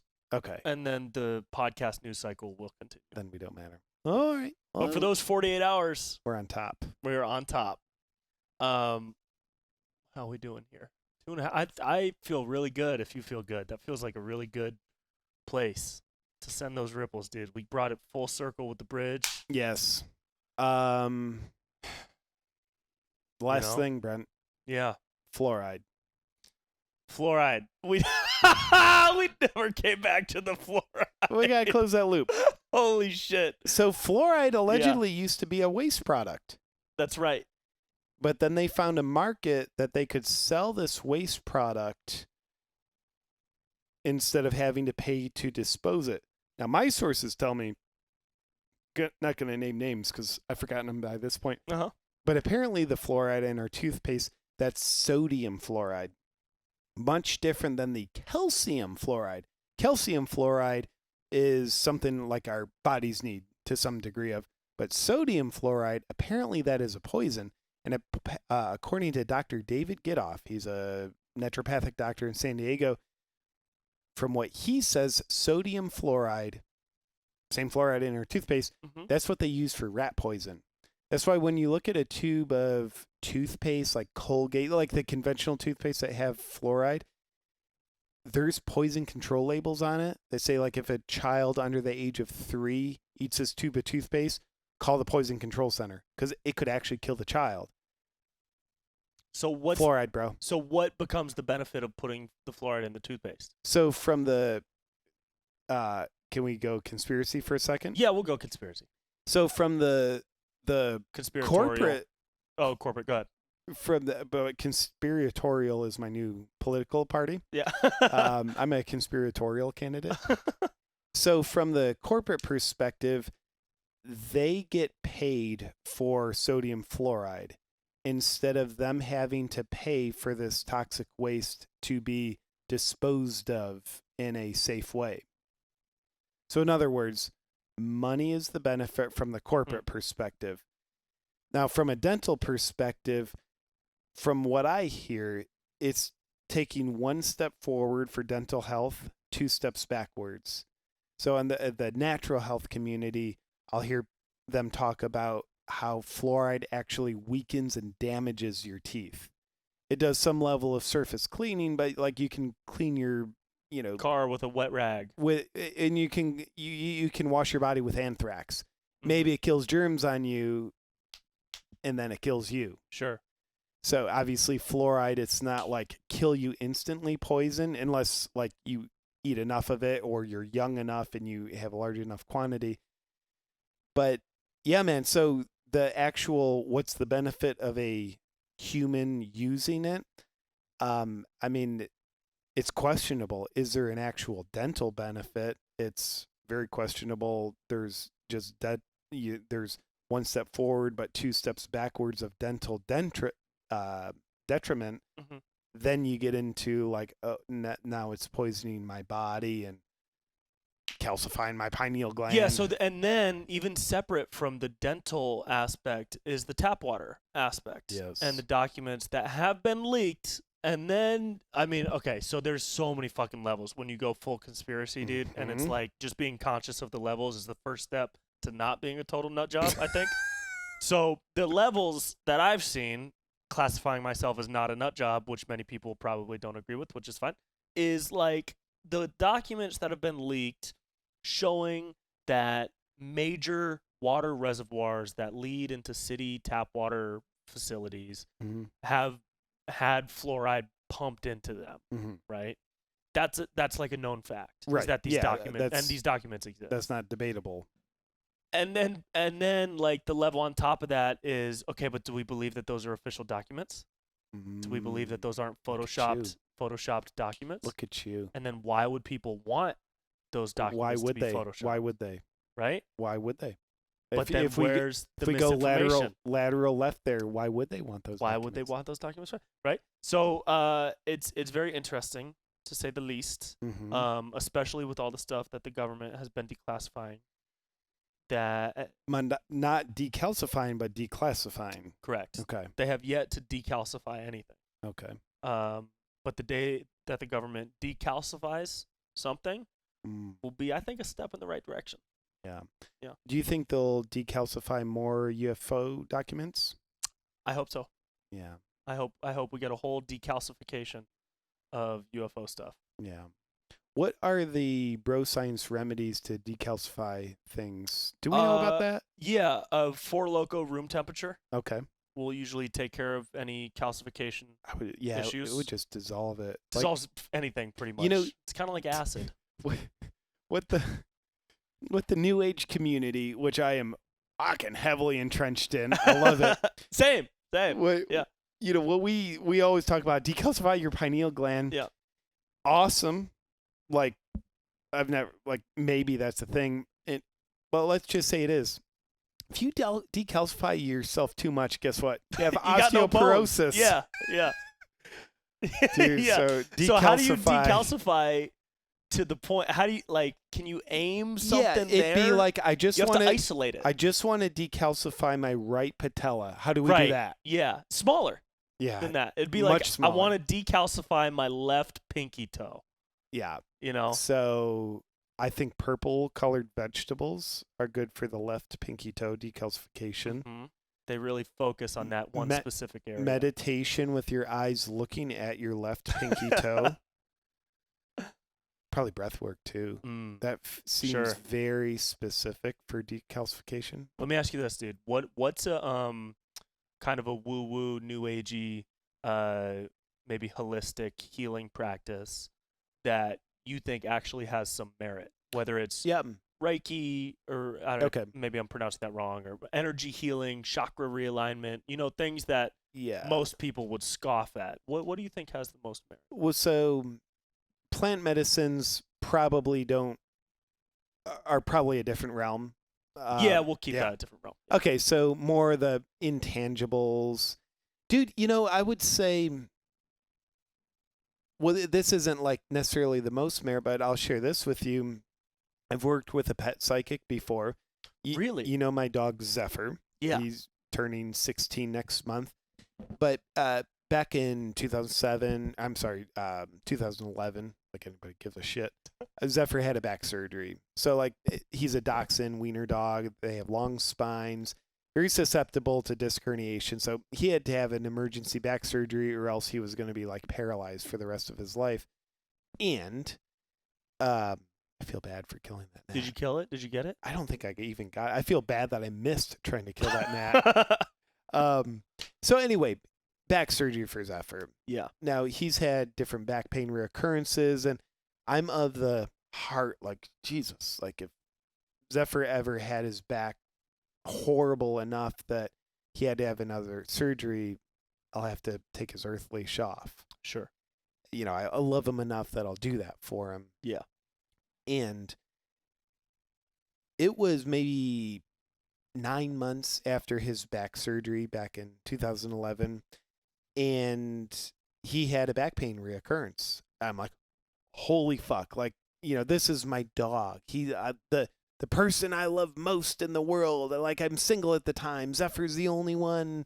Like, he's my best friend. Yeah. And, like, I'm so beside myself. I take him into the vet. Then, I he's a mentor of mine, the guy circle way back, the guy whose workshop I did December 3rd, 2003, where I cried for the first time, way back when. I said, I know you guys mentioned you work with a animal communicator. Could I have his number? So I trust these people. Like, I don't understand animal communication. But they gave me his number, so I called this guy, and, he's at a distance. It's how it allegedly works is, like, telepathically, energetically, awareness in realms that you and I forget we have access to right now. So he asked for, Zephyr's name, doesn't ask for any other info. Oh, he asked what's his name and breed? What? Yes, he has the name, breed, and what city. Like, where are you at in the world? So, Zephyr, he's a dachshund, Carlsbad, California. He's living there at the time. Cool. That's all I told him. So he's starting to give me all this information about Zephyr. Like, okay, the pain. Zephyr's telling me the pain's a 4 out of 10. So, you don't have to put him to sleep.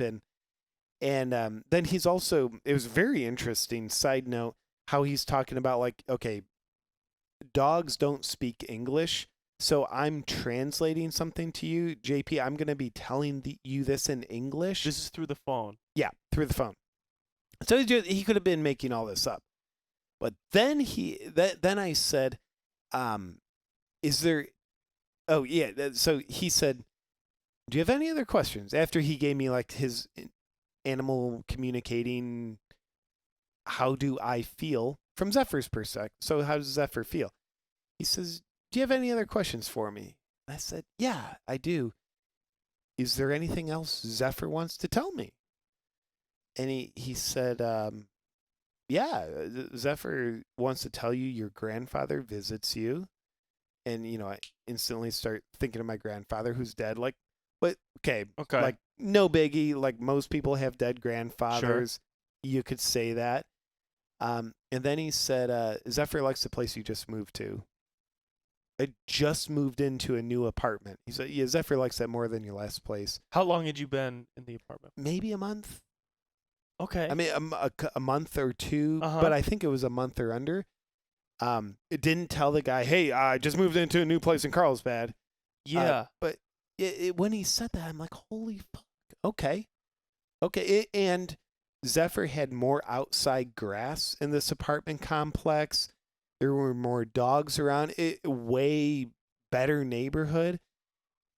I liked it way better. And if I was a dog, I would also like it way better. So that got me. And I used that guy, a few more times. So long story short, it's just like, wow. Okay, that's woo-woo. Animal communicating. Yeah. You can make shit up, but it's like what are the odds if he was making stuff up? So I won't apologize. I'm absolutely a believer of his ability. Interesting. Now you can say, does that mean you believe all psychics? No. Like, I think a lot of people have abilities that I don't. And I think all people are capable of being full of shit. Yep. So con artists, yep, those are there. Yep. This person, dude, yeah. I very much believe he was tapping into Zephyr. Wow, that's wild. I worked on a commercial for the Dog Whisperer. Oh, really? What's his name? Cesar Millan? Cesar Millan. Yeah, it was a 2-day shoot. I saw that man do miracles with dogs. I had no idea. And I mean, this is different than just working over the phone from miles away, but it speaks to the possibility that there is a different type of communication on a realm in this plane of existence that most people just don't have the ability to tap into. Yeah. Because that guy was with dogs that people brought in, like it was for one of his DVD series or something, and these dogs would just be barking and freaking out, and he would do that fucking thing that's... Yeah. And then he would bend down and like talk to him for a second and like hold him in a certain place. And when he stood back up, they'd be at peace. And I was like, holy shit. I don't know. Did I just see magic, dude? Yeah. Is this all? Like, I was working on the DVD series. So I was like with the producer all the days. There was no behind the scenes, like, make sure that dog's here and not this one. And it's the twin of this one that knows the shit. It was like this dude was tapped into some fucking force field of canine magic that I could not see. Yeah, man. So I buy that. Buy that. And get this. I'll raise you now to the human level. Mm-hmm. When I was 22, one of my other mentors who gave me the animal communicator's number. So that's the mentor I'm speaking of. Mm-hmm. When I was 22, he tells me, JP, I've got this guy coming in. I'm going to leave him nameless because it turns out he was a guru, has some pretty interesting abilities, who also like to Harvey Weinstein people. Mm. So I don't want to give his name any credence. Sure. So anyway, he says, there's this guy coming in. He blows blue light onto people. And it's supposed to, like, whatever. What cleanse you. What does that mean? Yeah. Or do we wait to find out? Yeah. Like, okay. What the fuck does that mean? Oh, okay. But it's someone I trust. So I'm like, all right, yeah, sign me up. I'll have a session with him. So you pay, I don't know what it was, like $100 for a session with them. You're in this room, laying down like on a massage table. This guy, he comes in, doesn't even say anything. He just blows, just like blows onto your third eye. You see blue light. It's a little DMT-esque, but it's a very strong visual and a very strong, lasted for 5 to 10 seconds, body high. It's like, here's a lot of Whoa. MDMA, blue fucking light. All he did was blow. He didn't blow a substance. Now, that's a good question. 100% that wasn't Part of the pitch. right. Okay. But could he, so that's actually a good, just the debating the other side. Like, what if he did do a sleight of hand substances? Because I'd love to knock down any of your theories to reality. I've actually never asked that question. But for now, But that's taking it at wild. face value. Yeah. Then he leaves the room. He said, sit with that. Leaves the room. And during the course of his session, he comes back in 5-10 minutes later, blows again, does this 2 or 3 times. And that's the experience. Now, after I get up and fucking fascinated. Yeah. But after that, like, I didn't feel like, hey, man, I've really transformed. Maybe it did a benefit, but it's like I could take vitamin C. It's doing something beneficial, but I don't, like, really know it. Yeah. So, but what I can say is that 10 seconds of body feel, very MDMA-like, and the visual of blue light. Wow. That was as fucking real as you are in front of me. And that was you walking into this with no, like, and what he does is he blows his thing and then it seeps in through your forehead. So you're going to experience it. Like, it wasn't drawn out for you before you walked in. No, there was no rationalization. Here's how it works in the Right. pineal glands there, and it decalcifies. You me. walked in blind for, Yeah, for the most part. Here's this guy's name, and he's, special abilities, and he blows on you. Oh, my God. I've never heard of that. Yeah, it's pretty That's interesting. I've been around some wild communities in that world, and I've never heard of that. And then he tries to sleep with everybody's wives who become a follower of his. Interesting. Okay. So the blue light is a means to... it's the blue light special. Right. Yeah. Yeah, man. Wow, that's wild. It is. I got to look into that. I wonder if he was blowing a substance. I wonder. But even so, that's still, like, even if you imagine he was blowing, like, a powder or a vapor, that's still fucking nuts to have that sensation just from breath penetrating your skin. Yeah, man. And even if he had a mouthful of liquid MDMA that somehow makes you see blue light, yeah, the body sensation wouldn't be like that so fast. Right. Yeah, that's got to hit some, and it wouldn't. And it wouldn't dissipate so fast. So yeah, now obviously there's part of his ego that's predatory in nature, and it's the guru syndrome. Mm-hmm. So I do believe there's people with powerful abilities, and they do still have a predatory part of their ego. I don't think that a predatory part of the ego, I don't think that discounts the abilities, though. If someone has a predatory part of their ego, would they be more likely to go to great extents to deceive people into believing they have great abilities that then cause them to surrender their power and like, yep, here's my wife. Yeah. How would he do that? I don't fucking know, but yeah. You raise a great question. Mm-hmm.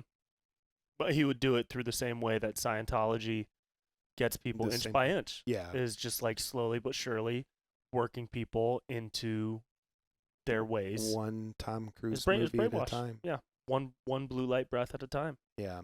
Yeah, that's wild. I've never, ever heard of that before. That is so wild. Yeah. I'm more, like, if I had been asked that question, I would have been like, oh, like sound bath, I think it sounded cool. It makes you feel good after. I mean, it does, to be honest. And listening to a great song makes you fucking feel good. Yeah, it makes you feel great. I mean, I'm sure you've had like a proper sound bath ceremony. Yeah. There's been a few. Yeah, and that definitely does have like an effect. Yeah. But it's that's a little bit more measurable in terms of like harmonic resonances and vibrational frequencies from like gong drums. Yeah. Yeah, you can, shatter the physical structure of a glass with the right sound frequency. Yeah. So yeah, man. But yeah, yeah, I think a lot of the woo-woo practices are legit. I think there's illegitimate practitioners of every practice, though. Oh, for sure. So There's illegitimate practitioners of comedy. And of medicine, And of medicine. politics, and of police officers. Yeah. So Yep. yeah, man. Yeah, that's interesting. I've never been to a psychic. Actually, you know what? I have. I went to a psychic. I think I was 10 years old, and I was with my dad. And forewarning, I love my dad, and we have a good relationship today, and we are on great terms. But growing up, I was raised by a single mom. Yeah. And I saw him on weekends, and when I was around like 10 or 11, I was at a point in my life where I was seeing him on weekends. And I love seeing him on weekends, and we were having a good time. And we went to, we were walking in this downtown area together, and we stopped in to see a psychic. And it was me and my dad, and she, the main thing she said in our like 5 minutes together was she was like, "Oh, you two are very close. I think you were brothers in a past life." And again, I love my dad, but we've never been brotherly close. Yeah. And I'm grateful to have him in my life for sure. And there's many people with terrible relationships with their dad. I feel fortunate to have one. But close as brothers, I was 10 and I was like, that's an illegitimate practitioner. So if 0 is complete bullshit, 10 is complete believability, was she a 0? She was a 0. Yeah. I mean, I was 10 and I was like, no, what? Yeah. No. Amber and we had a past life reading with someone. I mean, it just same bullshit. All she had the same fucking pattern. She would ask like, what's the challenge you have present day? And I'd say like, I get like, I'm really scared when Amber gets angry. Like I feel so unlovable when she's angry. And then she'd go into, she would magnify that pattern. Like, I'm afraid of anger. She would magnify that into just a more dramatic example in a past life. Oh yeah. So I'm getting, when you were in a past life, your father had major anger issues. He would throw you up against the wall, and that's why you're afraid of anger. I'm like, oh, okay. And then, says to my wife, what's the challenge you have? I forgot what she said, but it was the same fucking pattern. Took this same challenge, then just dramatized it into a greater way in a past life. That's why, you're afraid of pain? Oh, that's because you were tortured with pain in a past life. Or, you're afraid of commitment? Oh, that's because you were suffocated by your husband in the past life. It's like, I see what the fuck you're doing. It's a pattern this person was mapping. Yeah. They were mapping it. Yeah.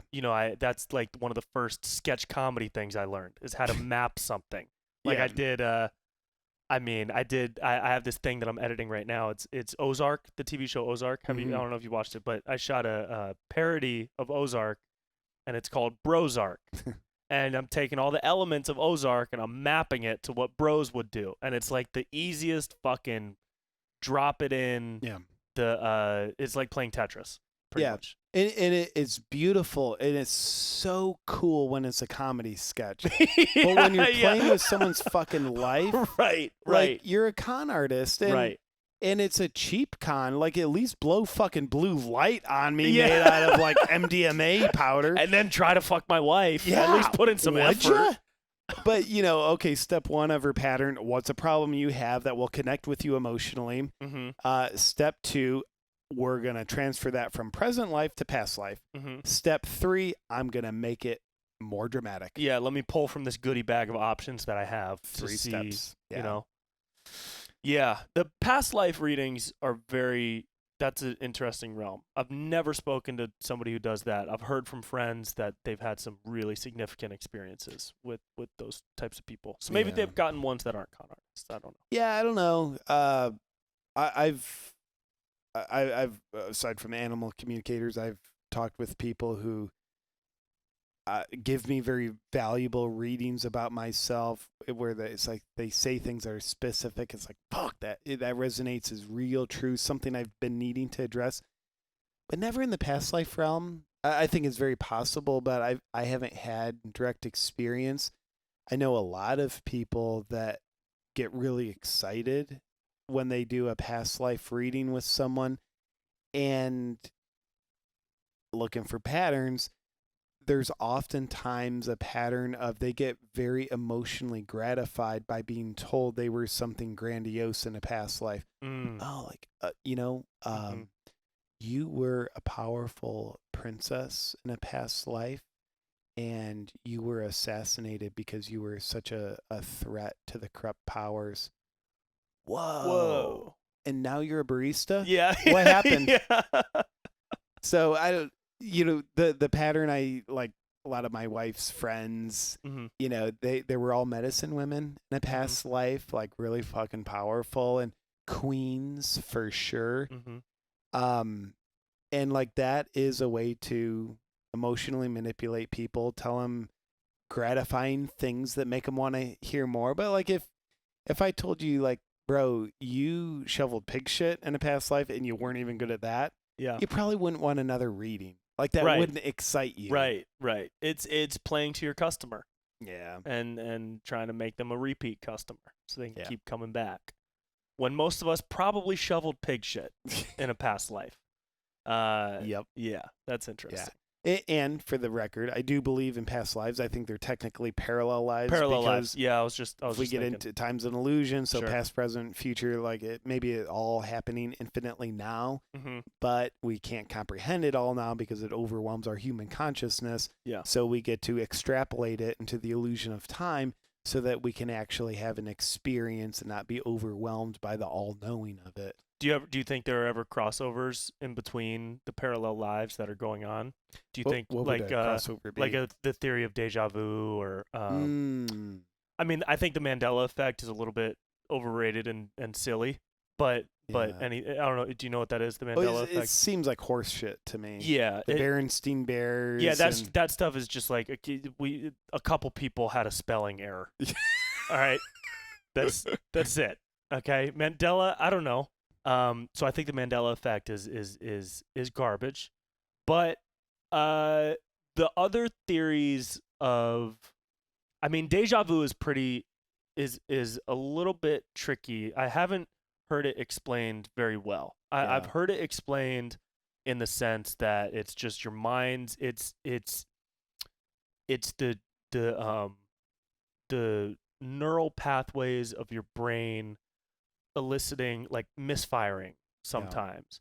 But I will say this, dude, I have had dreams from years ago that end up happening, and then I'll remember that I dreamt about it. This happened to me really recently. This has happened maybe like 4 or 5 times where I've recognized I'm in the moment of something and I have the exact point of view that I had in a dream 8 months ago.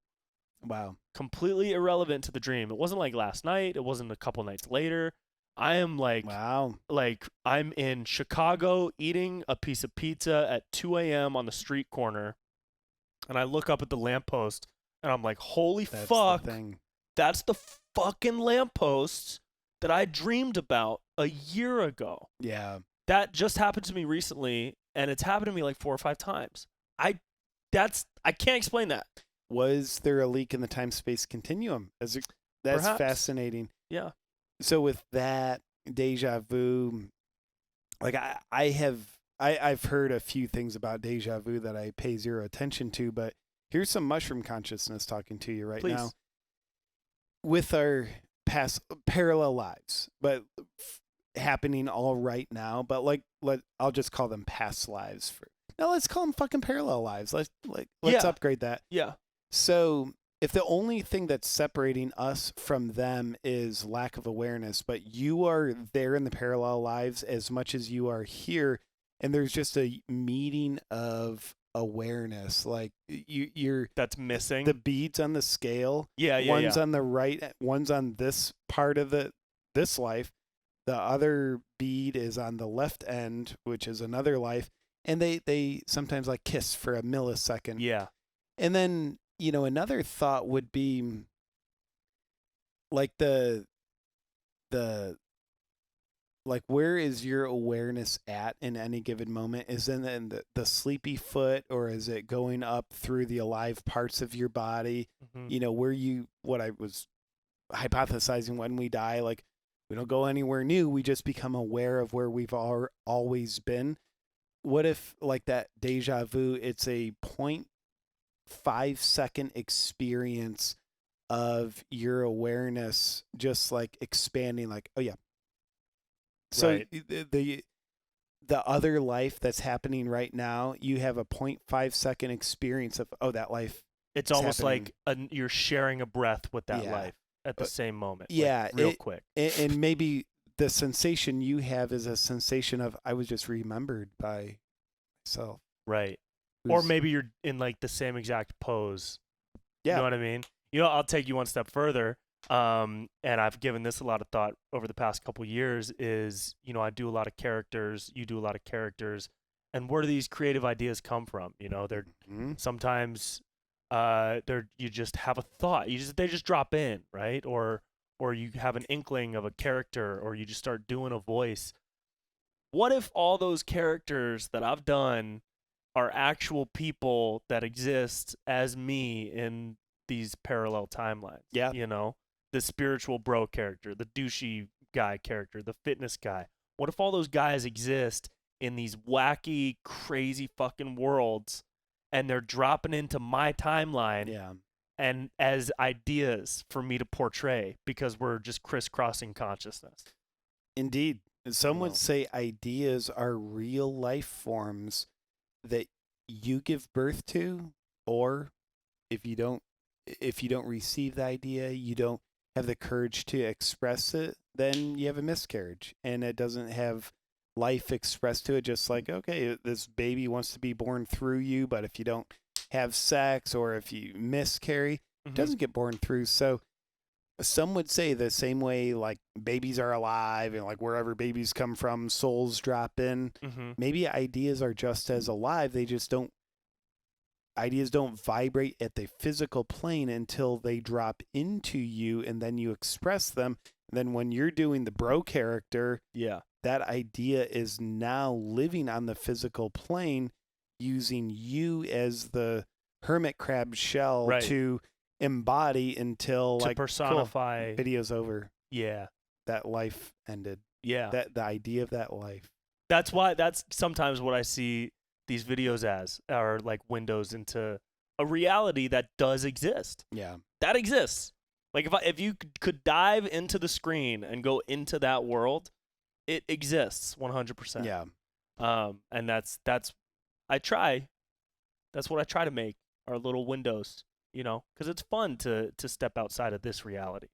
Indeed. It's really fun. That's where I get a lot of my passion from, for being creative, is trying to create these like planes of existence that aren't of this reality, that are an escape from Trump versus Biden, that are an escape from CNN versus Fox, that are an escape from all the shit. Just they exist in a different time and space, on a different plane, Yeah. and you can visit them for a couple minutes to escape.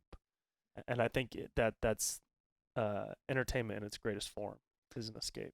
Yeah, yes, and I think good entertainment always creates an escape from this reality, either by taking us away from this reality or deeper into this reality, Yeah. thereby still shattering this reality, because now we have to know the reality from a deeper perspective. Mm-hmm. Yeah, I like that. Maybe. Sure. Confirmed. Confirmed. I think Alex Jones has confirmed this Mm-hmm. with his scientific footage of pineal glands being decalcified by the Illuminati elite. Illuminati confirmed. Reptile people are real. Let's end on this, bro. Aliens. What's up, dude? I think we're aliens to someone else. I think it's actually arrogant to think, like, dude, other life out there, like, yeah, we're the other life, to someone else asking the same fucking question. Yeah. So, long story short, I believe it. I don't need it to believe it. Like, fuck you. I'm going to believe what I'm going to believe. I don't need a piece of spaceship to believe there's Yeah. fucking spaceships. I don't there. have like, dude. There's a light I saw, like it was big and it hovered over me. Yeah. I don't have any of that. I just have my own mind and beliefs. Is like, yeah, I definitely think there's aliens that are out there. And then when you get into the Bob Lazar story and some other shit that's coming to light in the past couple of years, it's like, yeah, that doesn't make me believe different. It just validates and puts more literal experience to what I don't know, probably always believe. But where are you at? It's flipped the table. The table is currently flipping to the crazy people being the ones that are like, I guess it is, isn't it? It's the people that are like UFOs and aliens. That's a conspiracy theory. Those are now the people that are the conspiracy theorists. The Earth used to be flat. Round earthers were the crazy ones, and that table flipped. Yeah, the table flipped. That's what's happening with the alien conversation. That's right. That's exactly what's happening. They used to think the people that said the sun is the center of the whatever this is, galaxy, universe, the simulation, solar system, simulation. System. They were the ones that were thrown in jail for being the crazies. Yeah, that's what's happening now. Yeah, it's 100% real. I just fucking wish that they would just show up and be like, "What's up?" Yeah. What if? So, we look for life as we know it. What if that's a problem? What if alien life isn't as we know it? Like the same way, so many of us think of like, yeah, God, white guy in the sky with a beard, big beard, yep, on a rocking chair. Probably fucking not. Yeah. Like God probably isn't made in your image. No. Like and even I was about to say he's, right? Yeah. Because I'm already indoctrinated into the belief that God is a personification of is like a human being. So quit. Like there's this narcissism we have. We are looking for ourselves. Everything should be like us because we're superior. We're so superior. Even God should look like us, human form with a beard. So I think if we stop looking for life as we know it, we'll find it faster. Or we'll allow it to find us. Yeah.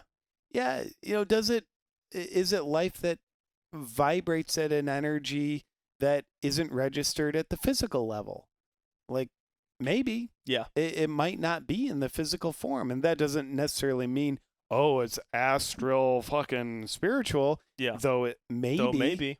But it means we only recognize life as we know it. And that what science can observe and measure. And I think science is fucking awesome. Yeah. And I think science can only detect and measure what science can detect and measure. And I think the fallacy of science is science believes that if it can't detect and measure something, then it doesn't exist. Right. I think we need to keep room for mystery. Let science be awesome, but let's just not pretend things don't exist because the scope of science can't observe and measure them. Yeah. And then you get lost in the struggle of, well, there's no money to be made in believing in something that can't be seen or touched. Yeah. And then there's no investors. You know what I mean? So if we were communists, we wouldn't have this capitalistic problem. That's right. Or if we were in an autonomous zone, we wouldn't have this problem. That's true. The aliens would have come by now. They would have detected them. Yeah, if Chaz had lasted just a little bit longer. Yeah. And I think if it was longer, for sure. And I'm getting the feeling of like 10 blocks. I think it was only 8, maybe 6. Not enough. Definitely not enough to be registered by the alien crafts. No. Crafts meaning a perpetual mist. Yeah. That travels by non-wet mist. Right. Non-wet mist. Yeah, it's I hope that that's how we evolve though. How science evolves into becoming more open. But who knows? That would mean evolving away from valuing money above everything else. Yeah. And I don't know if we have that in us. That's not part of my 3-year projection. I think it's in us. Is it manifested at a global level in 3 years? Probably not. Probably not. But it's in but us. it's in us. We just got to search. Yeah. We got to jump off the bridge, baby. Got to jump off that bridge. Yes, we do. Jump off your bridge. Fuck yeah.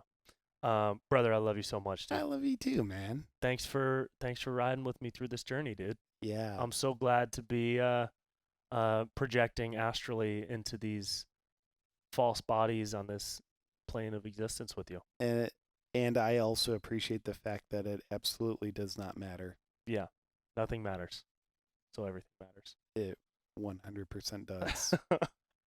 All right, well, everybody knows where to follow you. Yeah, Awaken with JP. At Brent Pella on all the social medias. You find me. Dude, I love you so much, Such man. a joy. I love yeah. you too, brother. Bye, everybody.